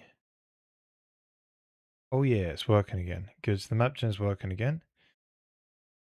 And hopefully the buried voxel works. Right, the map disappeared. And it's back again. Oh, it seems okay. It seems like there's no... It's working. Guys, we got it working. Is it corrupted? It's a bit corrupted though. No. It's still corrupted. But some of these are those dangling voxels in the air and they're now gone. So it seems like the dangling voxels are gone, but the corruption of the voxel data is still present in this remove buried voxels function that we're trying to make. It's still quite very slow, but hopefully we can... Right, so why would the... Right, so now what we can probably assume is this loop here is good. The problem...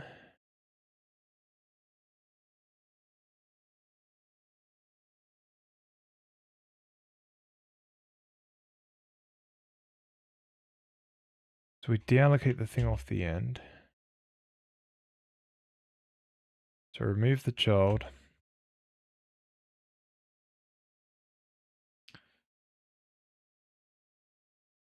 Yeah, we could just... You know, I don't know why...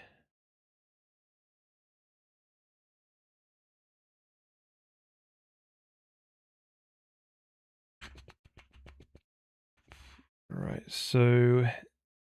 It's doing this thing. And maybe this code is wrong.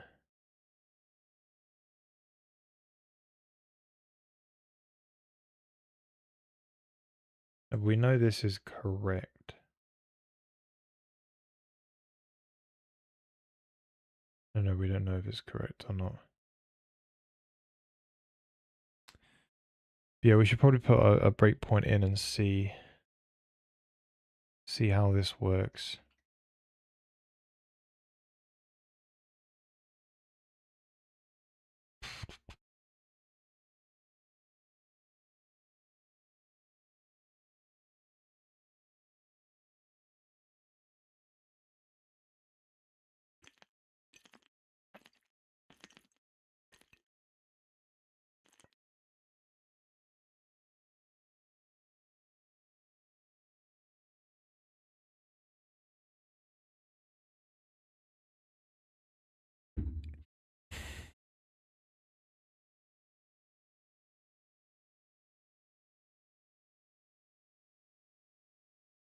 Right, so the old count is 64, completely full array, right? Of 4x4x4 voxels. 7, child index. And so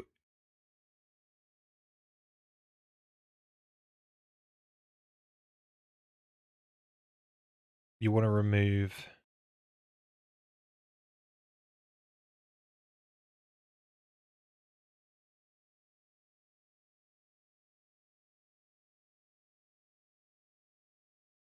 What is this code?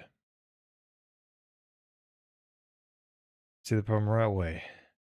We're not even counting the index into this. Yeah, so we should be reverse index. I think it's something like this, right? I forget.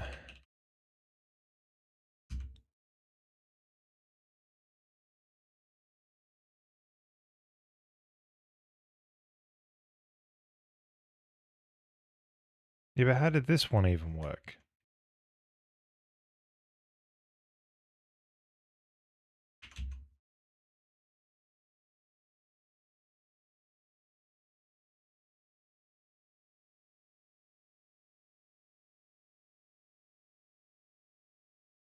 Well,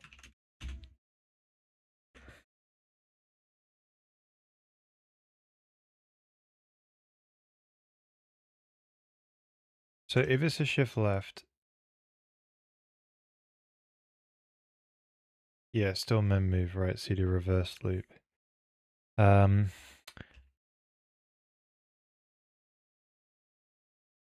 so destination plus a reverse index.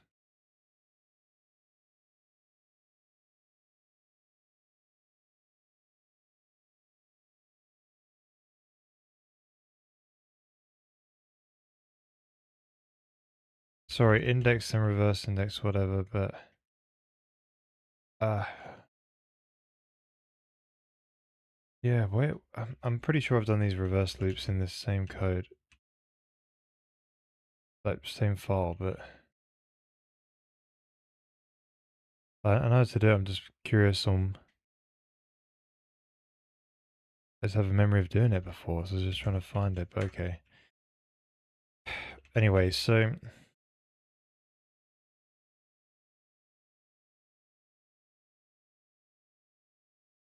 yeah, we just want to go backwards basically. So that should be sufficient. So then the shift right never also worked. uh, so yeah, I could have like a probably faster mem move, but it's moving like bits, arrays of bits and things rather than bytes. So this can be optimized, but yeah, just doing the first version right and then make it work better later.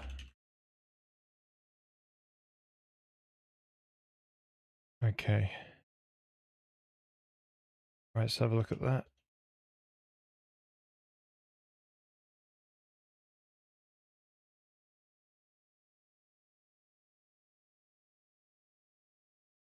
I don't know how the code worked in the first place, not gonna lie.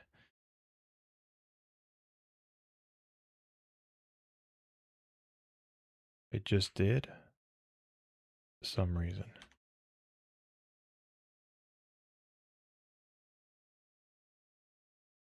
Right, this one got changed. You can sort of tell it looks a bit different. Right, it's looking better. It's less corrupted. It's still corrupted, right? You see?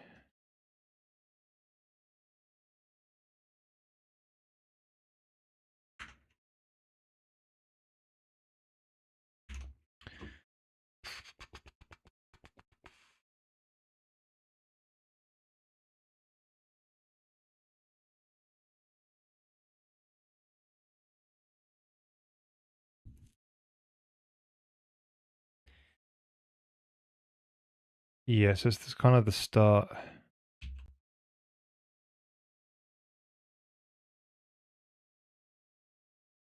Index.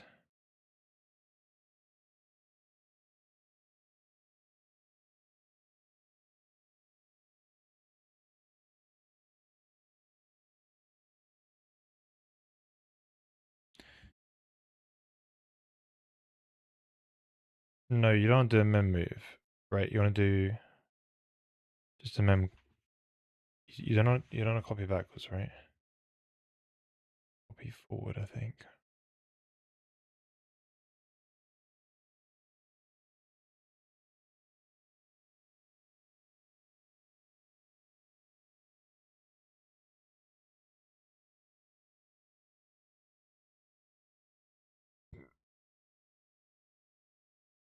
Yeah, this one you probably don't do a copy backwards, I don't think.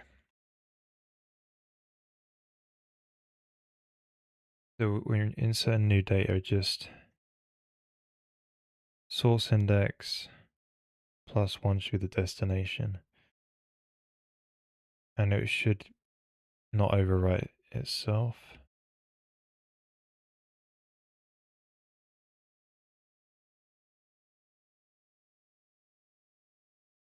Now shift and left though.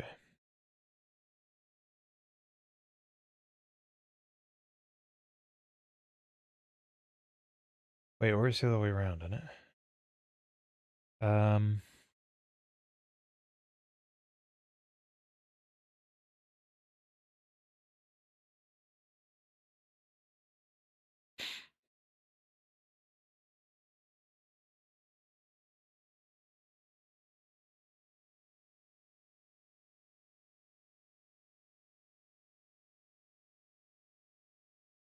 Sorry, shift and left should be from the start.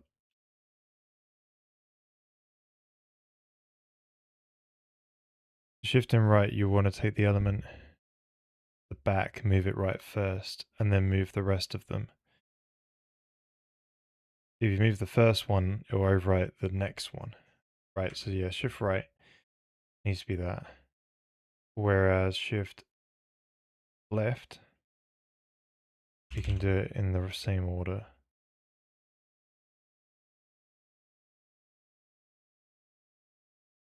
Right, so same with these sort of bits then.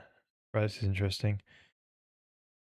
Right, if this fixes the problem, I've got to change a few other functions, but I think this is fine.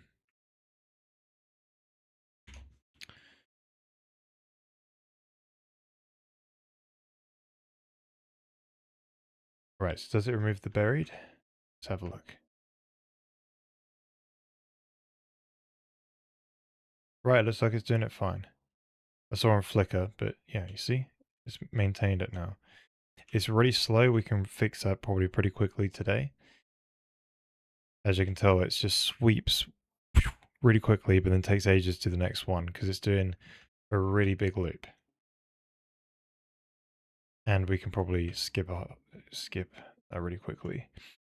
For containers, they use linked list. Do you indices in the array of all pointers like an object pool? Yeah, I know people like to use pointers because they like to get debug information and stuff in the debugger.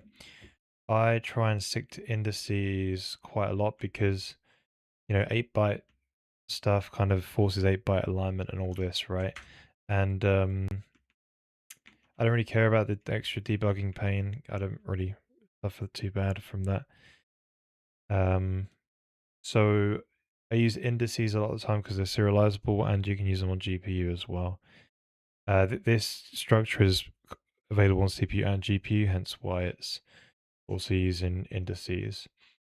What else? Yeah, I have an object pool API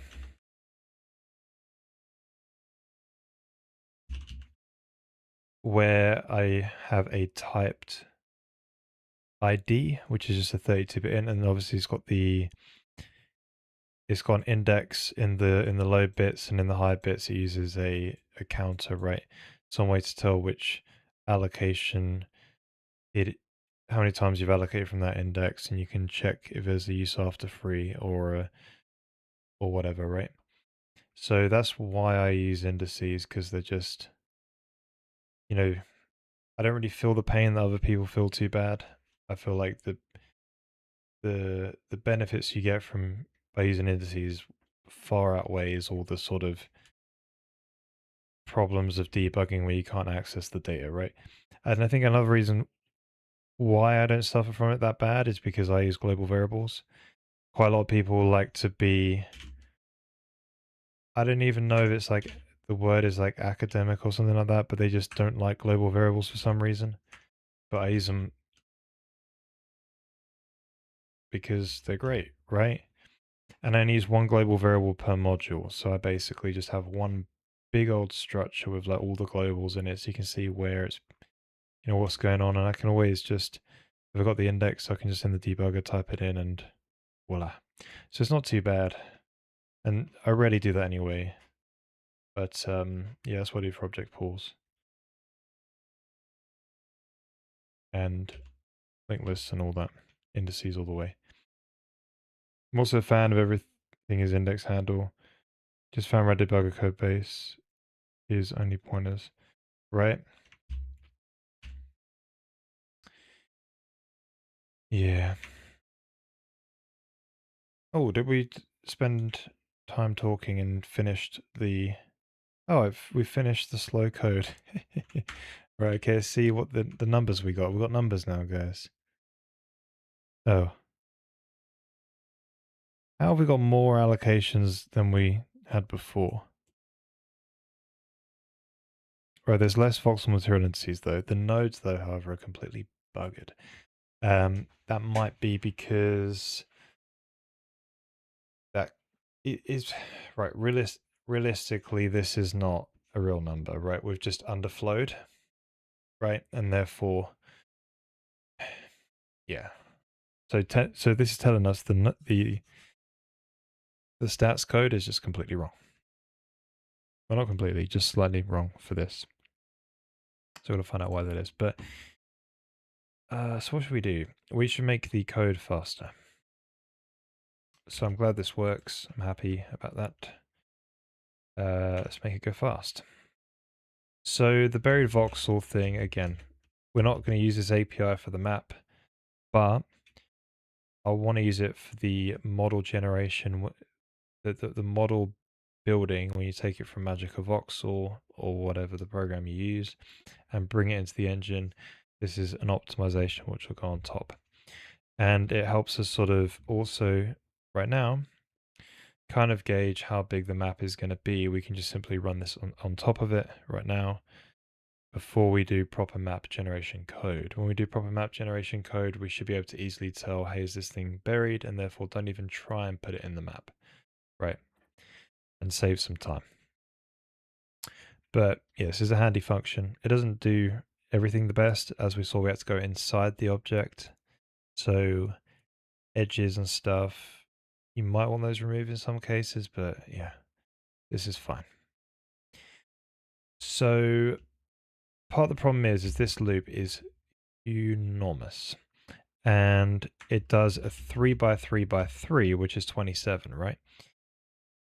So it's in 27 checks just to realize it does nothing. So what we could do is just say, hey, does the current voxel exist? If so, skip. So we just do something like,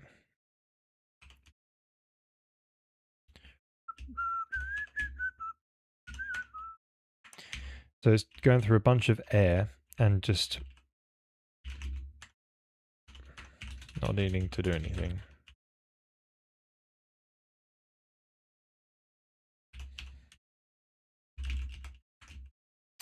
And voila. So that can all be unrolled as well, I guess. Hopefully the compiler does that in optimizations. Yeah, exactly. It's just an underflow, isn't it? So my stats is negating more than adding. Audio. So we just give us a run. Should be quick. Should be super duper quick. Yeah, hey, welcome, Lazy Shark, I guess is your name. Welcome, sir. God bless you. Right, here we go. Is it fast? Right, this is quicker. You see, it's actually going.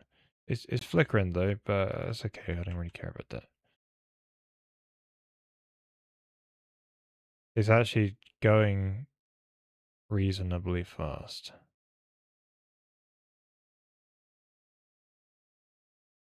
It's still a little bit unreasonable, though. But it's like, it's not unbearable like it was before. Right, so what we can do is run it in AMD, perf, whatever.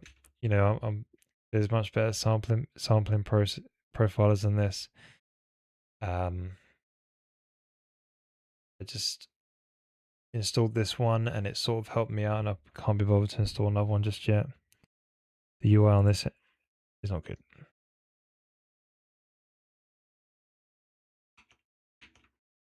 Right, so profile running process, game.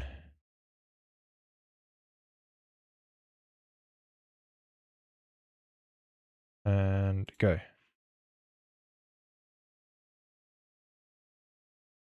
That'll do. Right, tell me where. Yeah, so I've heard PICs can also do this. There's also Intel's one, but it should work for an AMD processor, I think.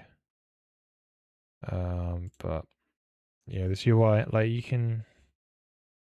Right, so apparently the Morton expand stuff is like taking ages. There's a Morton code in it, but that's gonna hope.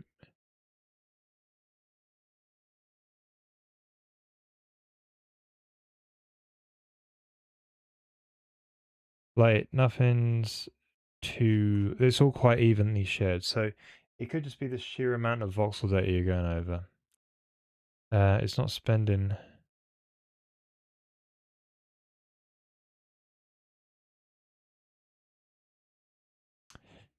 Yeah, so if we could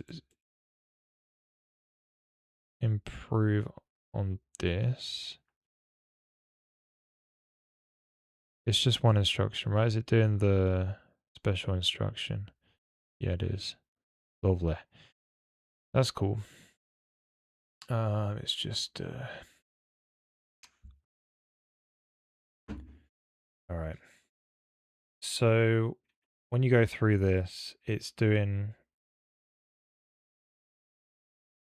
I want it to go through in this more in order, right? So we could do the loops in a different way as well. We could actually say, because right now it's doing there's 1 bit per voxel, but you could check the whole 64-bit in, right, and just be like, hey, this whole thing is like buried, so that it produces like an exist bit set, doesn't it? So you could check it at the word level because the word level is a 4x4x4, so you could literally just check the neighboring 4x4x4s all in one comparison. Sorry, all in 9 comparisons, and that'll get rid of a whole node. Rather than doing it at the voxel level, we do it at the node level. That would be an optimization to get this working better.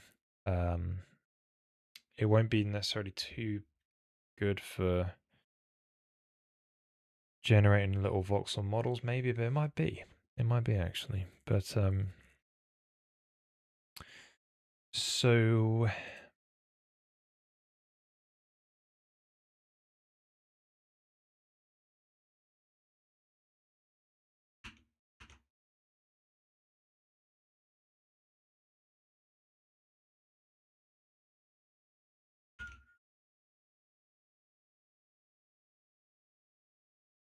yeah, okay. So this makes it incredibly cache efficient, like going into this set function and all this. And so even though this is the slow part, it's actually making this way quicker. Because it's all cache efficient. Well, not always, but most of the time. So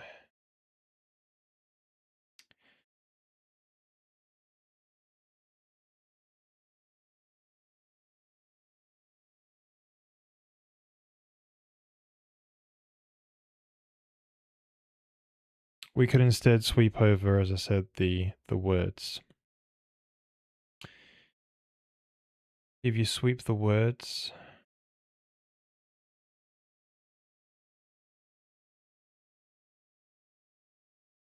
you still got to use this though, but at the word level maybe rounded to the nearest.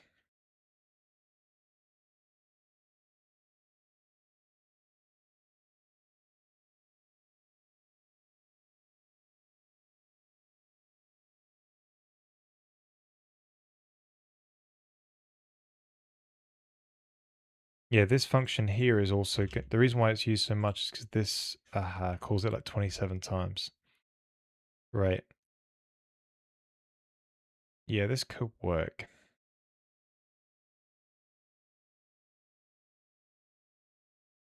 Right, but then yeah, I don't have a voxel accessor to sort of say, hey, remove the whole node. I don't have that. But we could make one.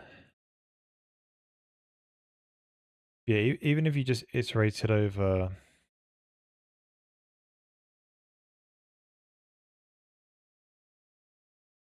the full words.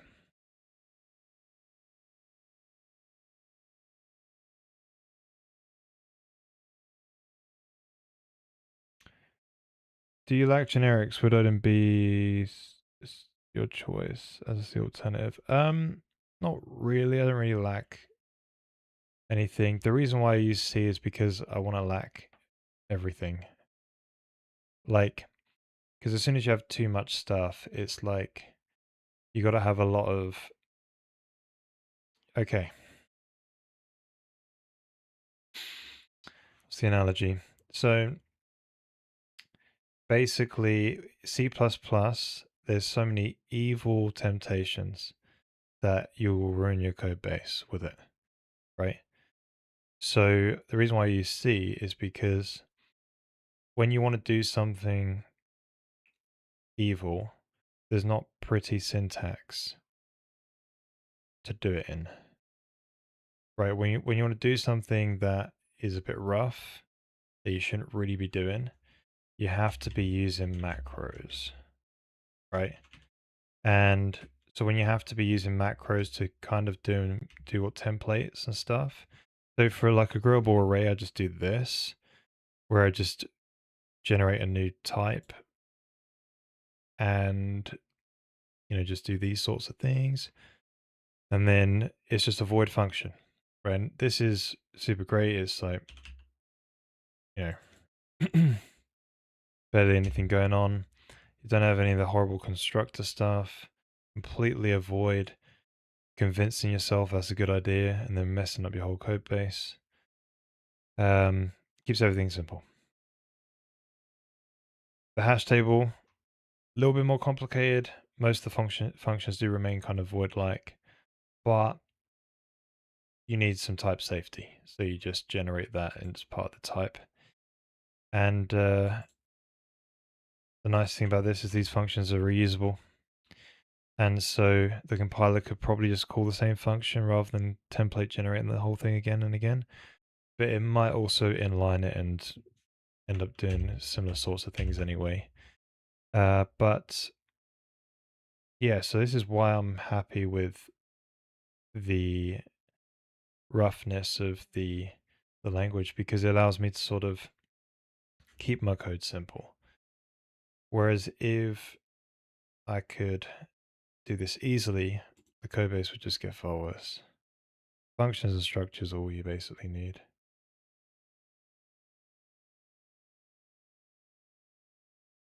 I just got a big old maths library I generated. So I got my U32 times 3 or the F32 times 3, 4s, that sort of thing right there, the vectors. And it's just a big old maths library. So you just do like add. It looks a little weird, but then when you think about it, like when you read the code, you can kind of see what is going on a lot better. So you'd be like, right, add S, that means a scalar as well. So you can do, you got your vector, whatever that is.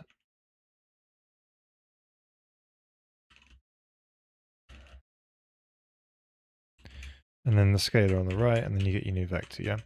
Now the beautiful thing about this is you can clearly see, like,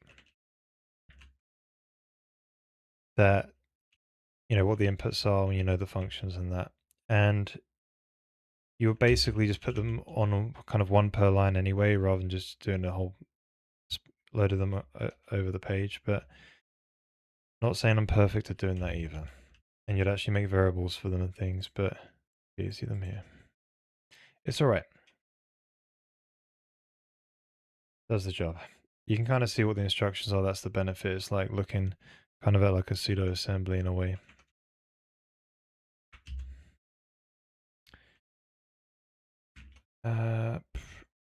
Yes, I'm not sure if there's. I think we should just live with the slowness of this berry.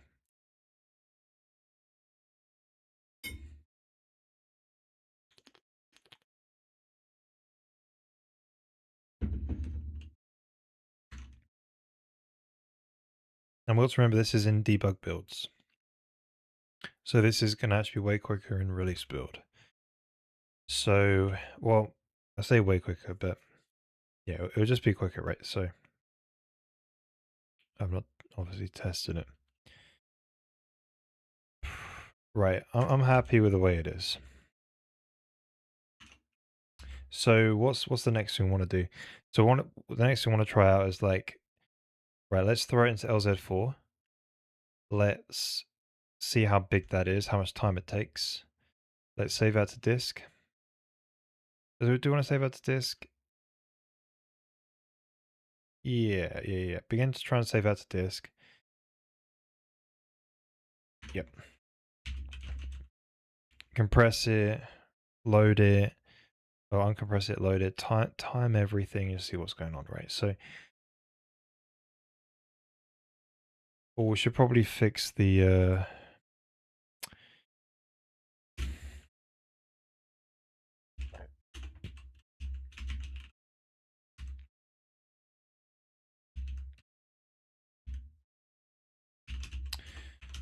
these stats that it's counting. They're a bit wrong.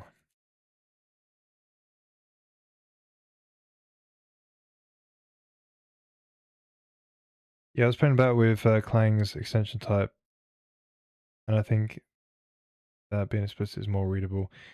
Yeah, I was using that extension vector type, and I was going to actually commit to using that, even though it's not really like proper C. But the reason why I didn't do it in the end is because it forces alignment to be alignment to a vector rather than alignment to a scalar, right? So if you're using a float 32 times 3 or 4, let's say, it aligns it to 16 bytes rather than the 4 bytes that the floats are. And that really sucks. And I tried to do the what am I trying to say? I tried to do the force the alignment to be something else, and then it generated invalid CPU instructions, so they don't really support that, which sucks. But yeah.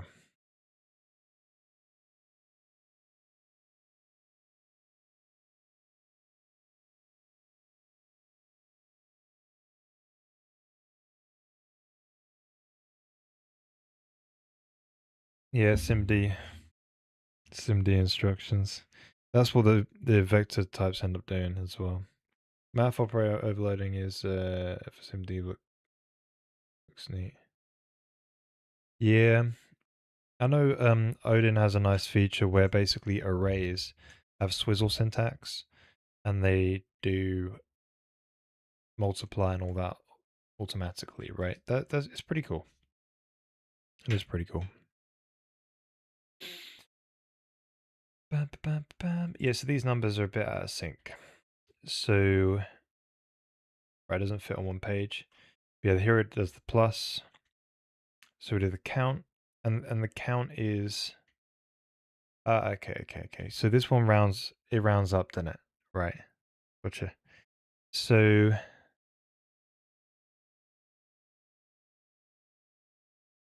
right, so we just round up to nearest cache line on the other side. Try to avoid that where possible.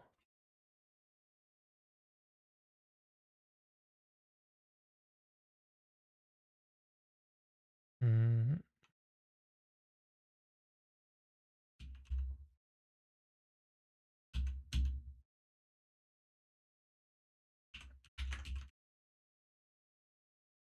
It's technically more of a realistic number.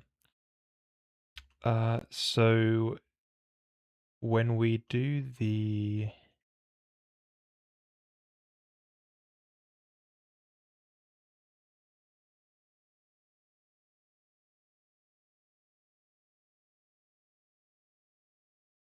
words,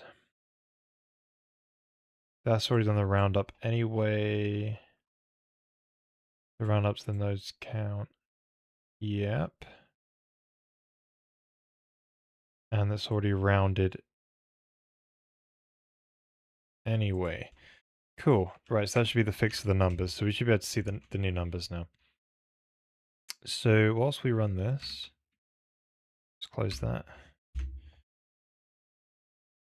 We'll leave it running.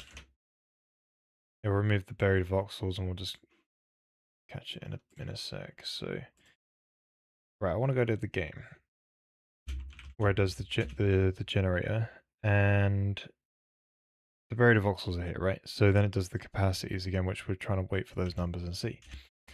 So basically we want to use the voxel model save, keyframe save.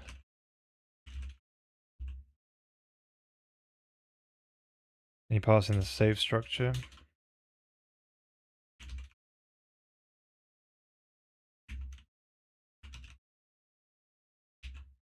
Oh, what happened to my thing? That's not very nice. The whole thing disappeared.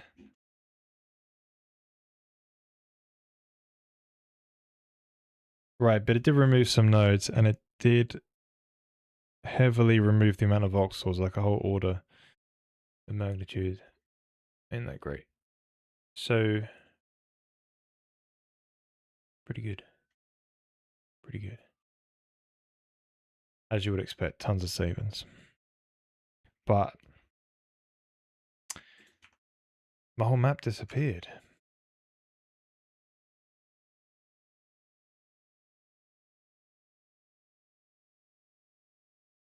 There seems to be some kind of like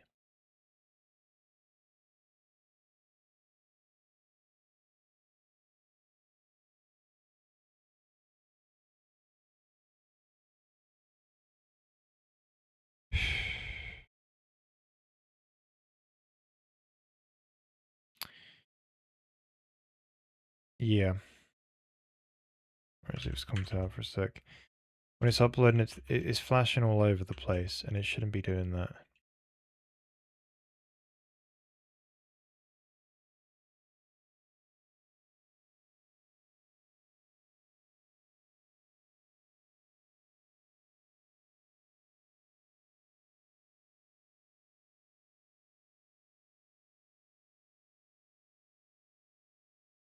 But yeah, as we're sort of removing those voxels, it is doing the updates in the right place, I'm pretty sure. So it's marking that the children have been updated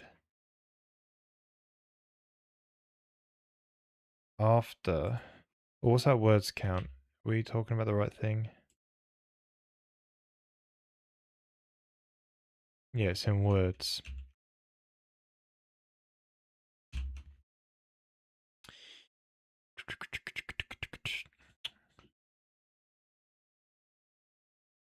Oh, hang on. We forgot to do that thing. Yeah, so this didn't need to be reversed. So shift left just needs to do that sort of mem copy thing, not a reverse one. But the shift right does need to do, it doesn't need to do an overlap. Wait. So destination.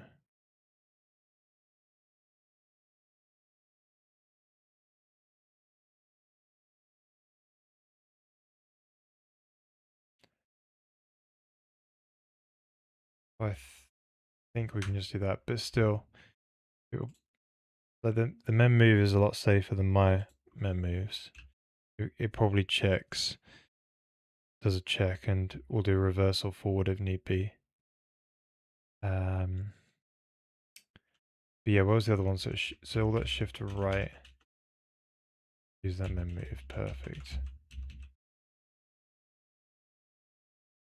I'm not sure if that's going to fix anything, but yeah, it would have fixed this sort of node been mutated this frame.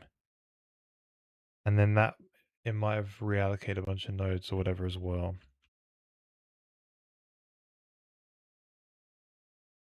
Something like that. Anywho, so mark them as changed.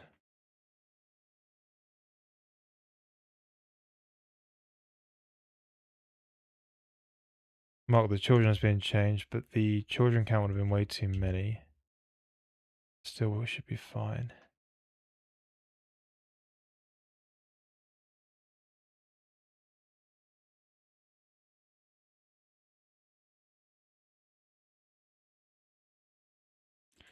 It's just that take one.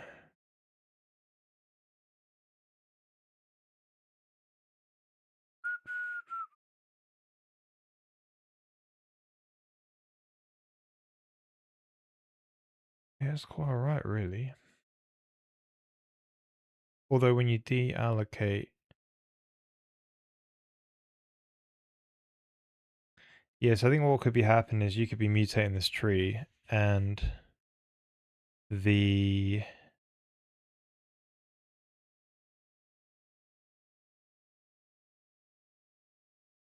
async uploader would have been running, and yeah, I think that's what's going on. The async uploader is running and it's uploading the tree, but you're also kind of mutating it, maybe.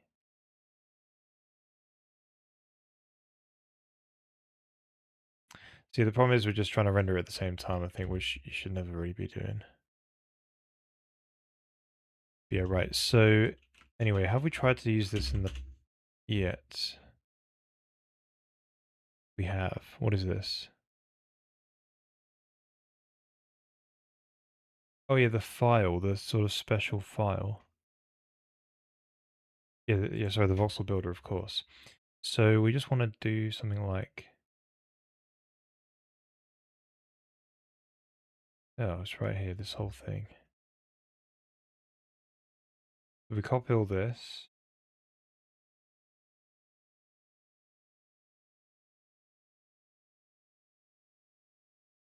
So we need the stats as well. Man, this gets a bit big.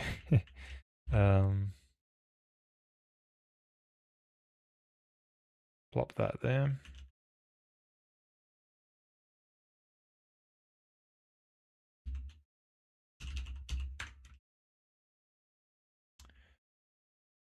Right, so we only have one keyframe, so we just get the keyframe stats. We could log these ones out, really. Get rid of that.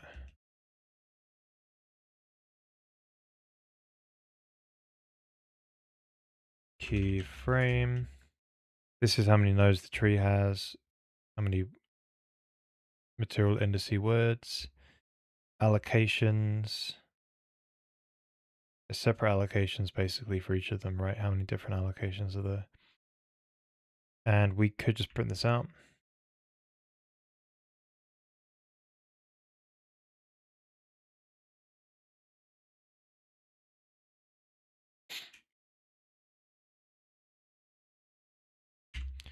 So you can just say,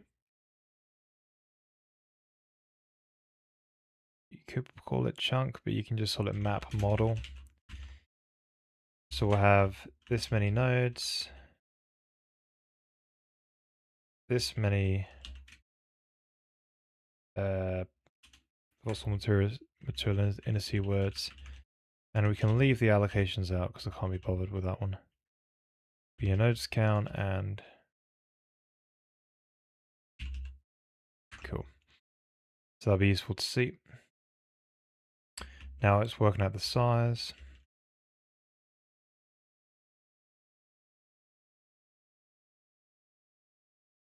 Oh, that's wrong. Let's change that.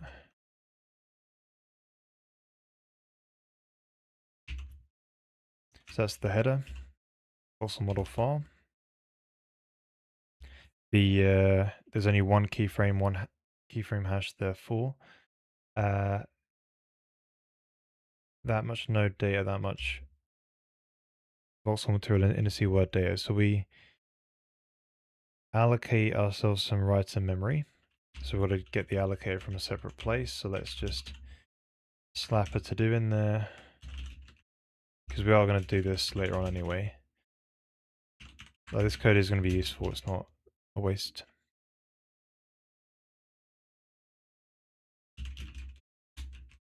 Get the memory from some reusable area, or maybe we just pre-allocate the maximum somewhere else and reuse it. To start the writer into the file and get the pointer to the data and just start writing it all in.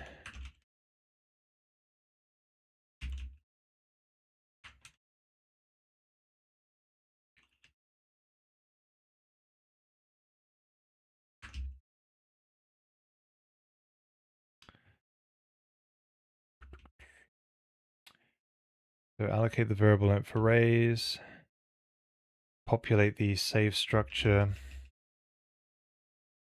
We just did the keyframe save. This saves it out into a linear array basically, so it takes this tree which is allocated all over in memory. Well, it's not all over in memory, there's one big buffer for every single model, and it heap allocates from that one buffer. But now it allocates it into a linear sequential set of arrays, each here into this file, so it's all mapped into memory at the moment. And then well, the file's not mapped, it's just run it into memory first and then throwing the whole thing out to disk. So we then get the keyframes and we just copy the keyframe. Now, doesn't this mutate the keyframe? I think it does. It changes the keyframe, which is not really bad. Because that's going to make it not usable anymore, which is not a good idea. You should probably have a source and a DST keyframe, or maybe it just returns a keyframe.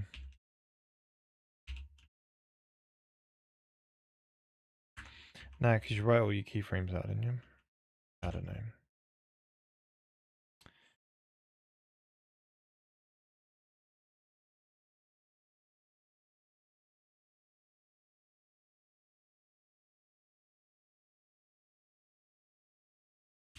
So DST equal keyframe.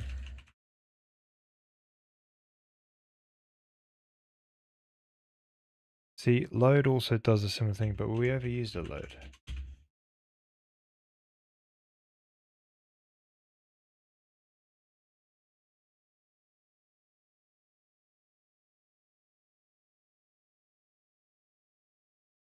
Wait, we have this voxel model load.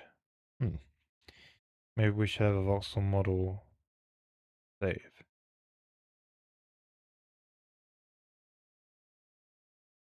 Anywho, we'll work on that in a bit. Let's just get the first one going.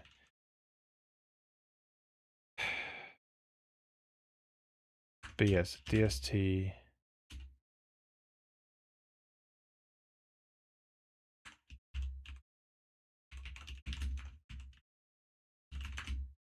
That should work.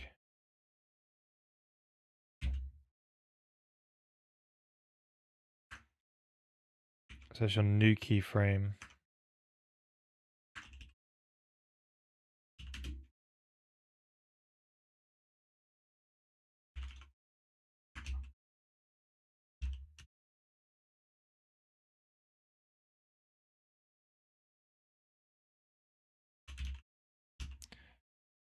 And the keyframe hash is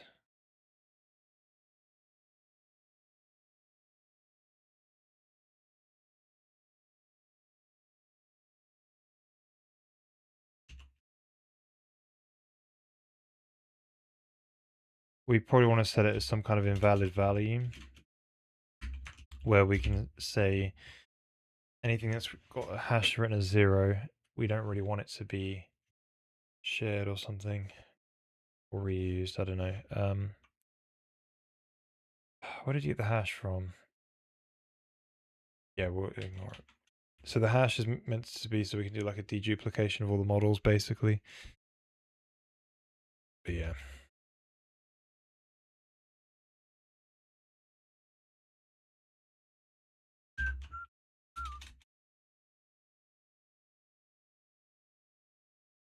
Anywho, right, looking good. So what else we got?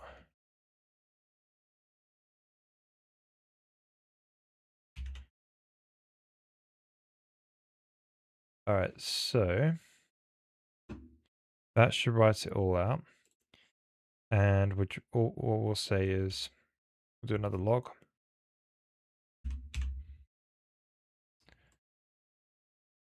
Map model uncompressed.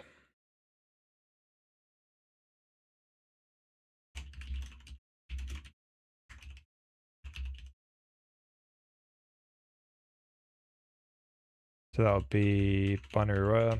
So it's just W in it. Yeah, W. Right, so binary writer size. I think that's right. I think that's the one. Yeah, cursor takes start. And then we, what else is there for in here somewhere?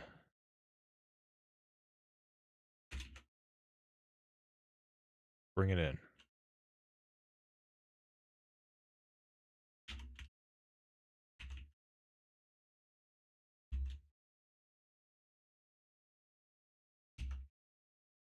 And you obviously use the high compressed variant, because why not? So we just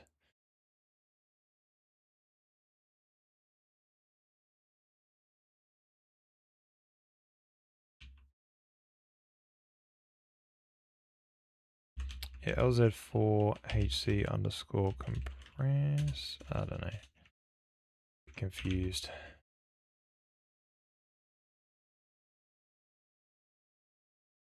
Yeah,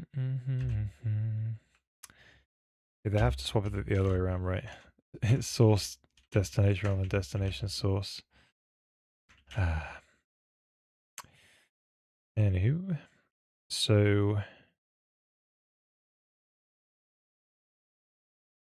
will be something like, yeah, we use the little custom allocator, I think. Yeah, temp allocate the memory, so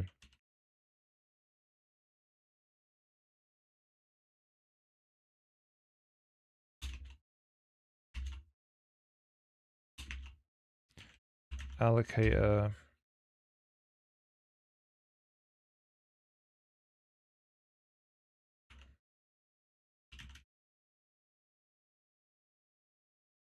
what do they call it as well? It's like a compression bound, that's it.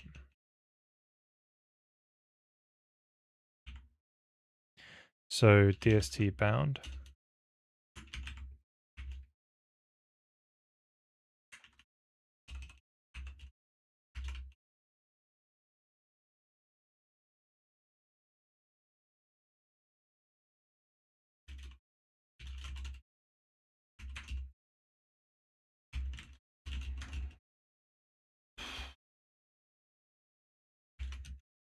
Let's just align it to a pointer, might as well. So DST data. So 0 if it fails.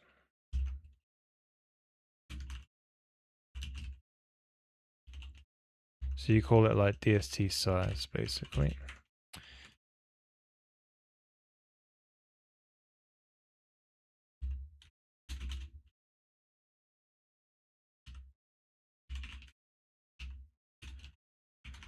Cool. So source first.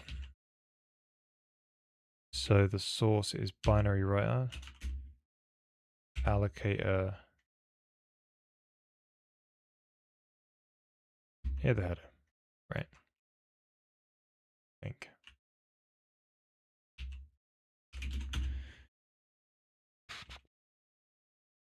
Oh, no. We've already worked out. Right. Oh, these are the wrong numbers. Sorry, it's file. It's located in the header itself. It's kind of a bit of a fat header. It's just got everything you need in there.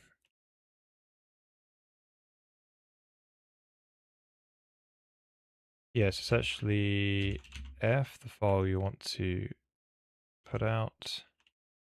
The destination is DST, source size, destination capacity is DST bound, and then the compression level. I don't know, what's a good compression level? You tell me.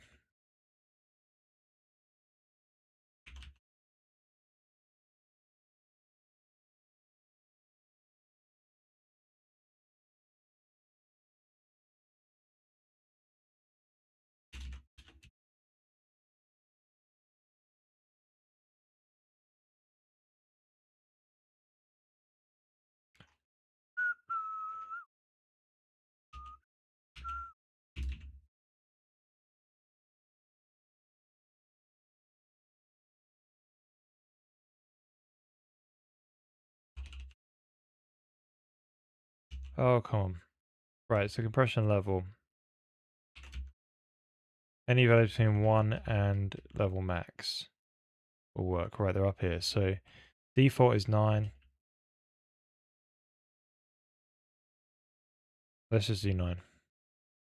Max will probably take all day, right? I've started with ISPC yet? No. Yeah, we wanted to get there. I'm just sort of doing everything around it first, just trying to get squeeze, trying to make it feasible to actually store it on disk with the map size I want, and making the whole multi-threaded system so we can actually generate it in a reasonable time, um, and then it will be the sort of multi-threaded system in a sense, right? ISPC in the job thread, right? Um, the lockstep kind of shader like multi-threaded stuff. But yeah, get there soon. To be fair, the baby's probably going to come first. So probably after the baby I'll be doing the ISPC stuff. But yeah, have you used it yet?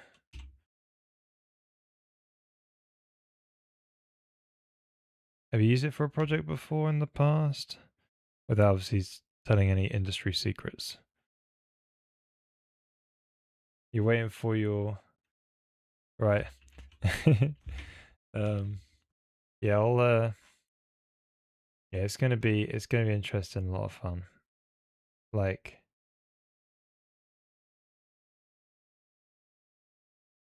obviously everything can't be an ISPC, but definitely the main brunt of generating all the voxels. Like I think I've got to actually do two things, right? I'm planning on doing each block is going to be a 16 by 16 by 16 set of voxels, and that's like a meter in the game, a meter cubed. So like those are probably going to be tagged with like what type of block it is, like dirt or something or stone. And so I probably need like a low resolution map that gets generated first, and then on top of that afterwards, the actual proper voxel map. So yeah, it's going to be quite involved. And then, you know, so it's going to be interesting. Right, why doesn't it just like F? Okay, see, this is why people need to write C properly. They use a char, which means string. But so now, because they decided to do this, I, the user, have to now cast it to a char as if it's a string, but it's not. And it could have just been a void pointer, but no.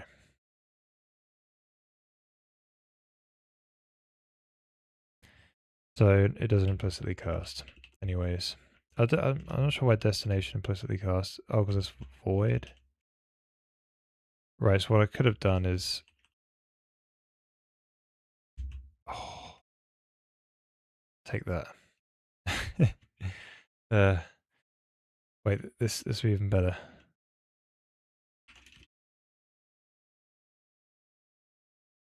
There we go. Much better. Okay, so let's see what we get the final size then. Compress size.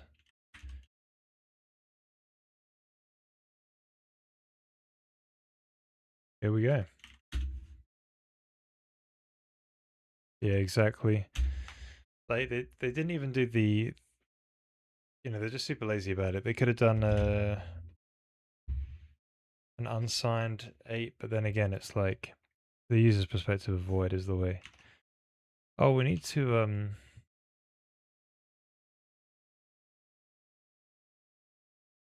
oh.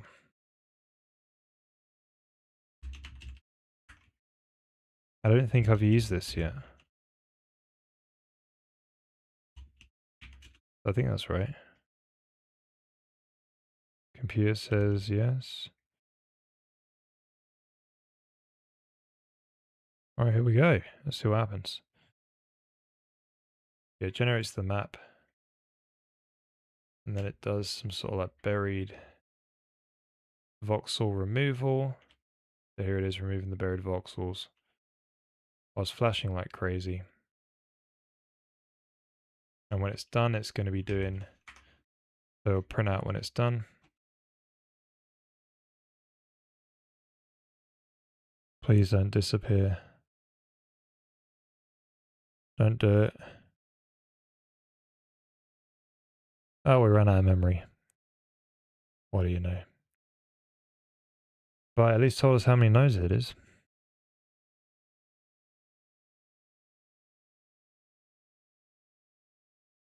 So yeah, far less nodes than we have here, maybe because they actually got deallocated. But yeah. Maybe they need to be deallocated still. Ba, ba, ba. Yeah, so what can we do now? So that would be, right, it seems like we need to make the number go up. One number. Well, OSC, this static allocator size needs to be bigger. So why don't we make it 64 meg? Ought to be good enough. And give it another run.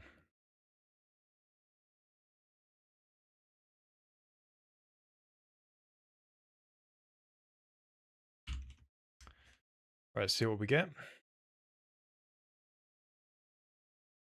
So yeah, after we've done this, we can improve, I've thought of ways we can improve the speed of making these maps. And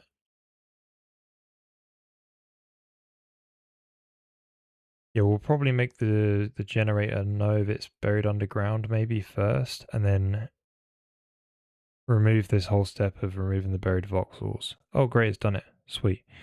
Ah, we forgot to time it. But it was pretty quick, though. But yeah, so we need to make it so it removes the buried voxels like prior to actually storing it inside the map. Right, when it just generates the sort of initial map data of the chunk or something. And then we need to probably improve the map generation because it is in parallel right now, but it's generating 256 chunks, and it then takes those chunks and tries to feed them into a 512 by 512 by 512 map, and that it does single threadedly. But what we can probably do is take those individual chunks it's generated, feed them into smaller models, and then patch them into take their nodes and then just simply build the nodes on top, basically, of the 4x4x4s, and make a new model out of those 64 children or whatever they are, right? And that'll probably be the better way to do it in a highly parallel way. And that way our single-threaded APIs, the single-threaded voxel model API is single-threaded per model, can stay that way, and we can still add parallelization, which is cool. Right, let's take a look at these numbers. So for this 512 cube map with one layer that goes across, and it's not perfect, right? Still got some sort of holes in there. So it's got, oh, yeah, sorry, ignore this model here. This is just a test model. But as you can tell, it's got a 1 voxel thick floor. So it's still allocating nodes here for this stuff.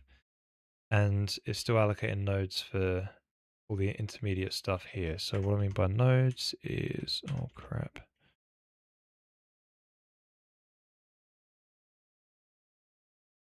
This sort of stuff, right? See, there's a whole tree that's still kind of being generated. But anywho, and a whole sort of side and everything like that. So it's not perfect, but it's better. Still far less data. So all in all, take a look at the numbers. The uncompressed data for the little map file. So yeah, this is the new one. So this is kilobytes.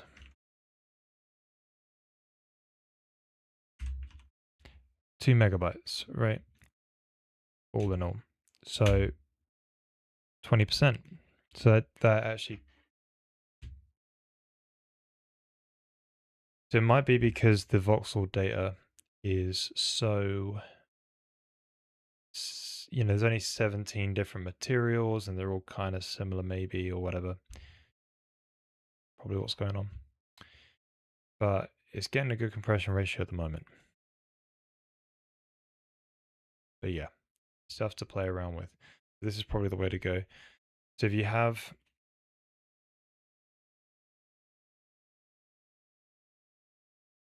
what is it, a 512? Yeah, so let's just make this cubed because it kind of is 16. This is how many voxels we want. Divide by 512. That's 32. Right, so you have 32 of those and then divided by 512, 8. Right, so it's 32. So it's 8 times 32 times 32. So this number, 8K, times by however big each 512 thing is. So if we take the uncompressed amount, that's a lot of data. So on disk, it'll be kilo, mega, still tera. Yeah, sorry. This is what we're trying to avoid is outputting terabytes worth of data, right? So if we compress it though,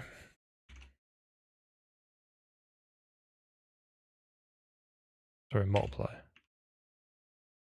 it's still tera, isn't it? No, sorry, kilo, mega, giga. So that's 5 gig, right? So we can generally get 20% of that. We can cache it on disk and it'll be fine.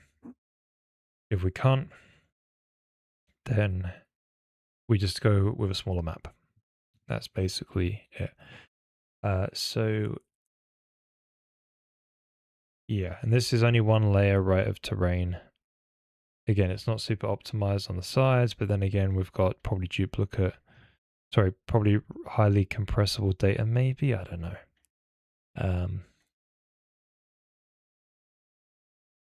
But yeah, it's a good first step. We can progressively make the map bigger and see this sort of information over time.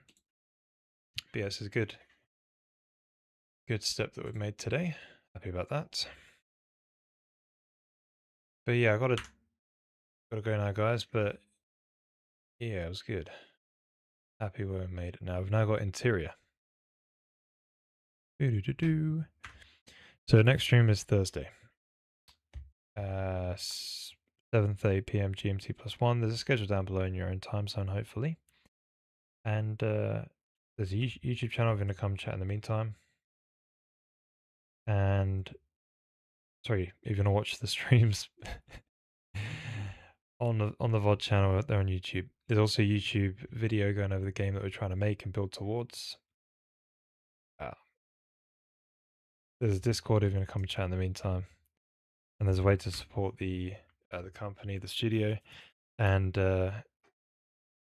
also get access to run this code on your own local machine. Thank you for everyone who's supporting the channel and who comes by. I really appreciate you all.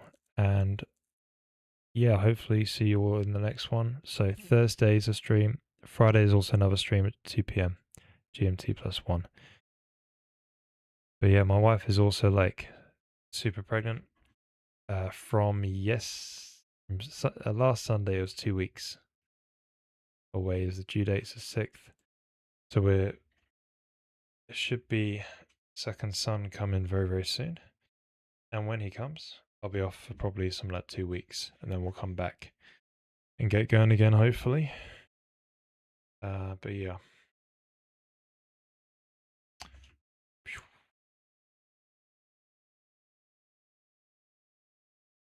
Until then, see you guys in the next one. God bless you all. Bye bye.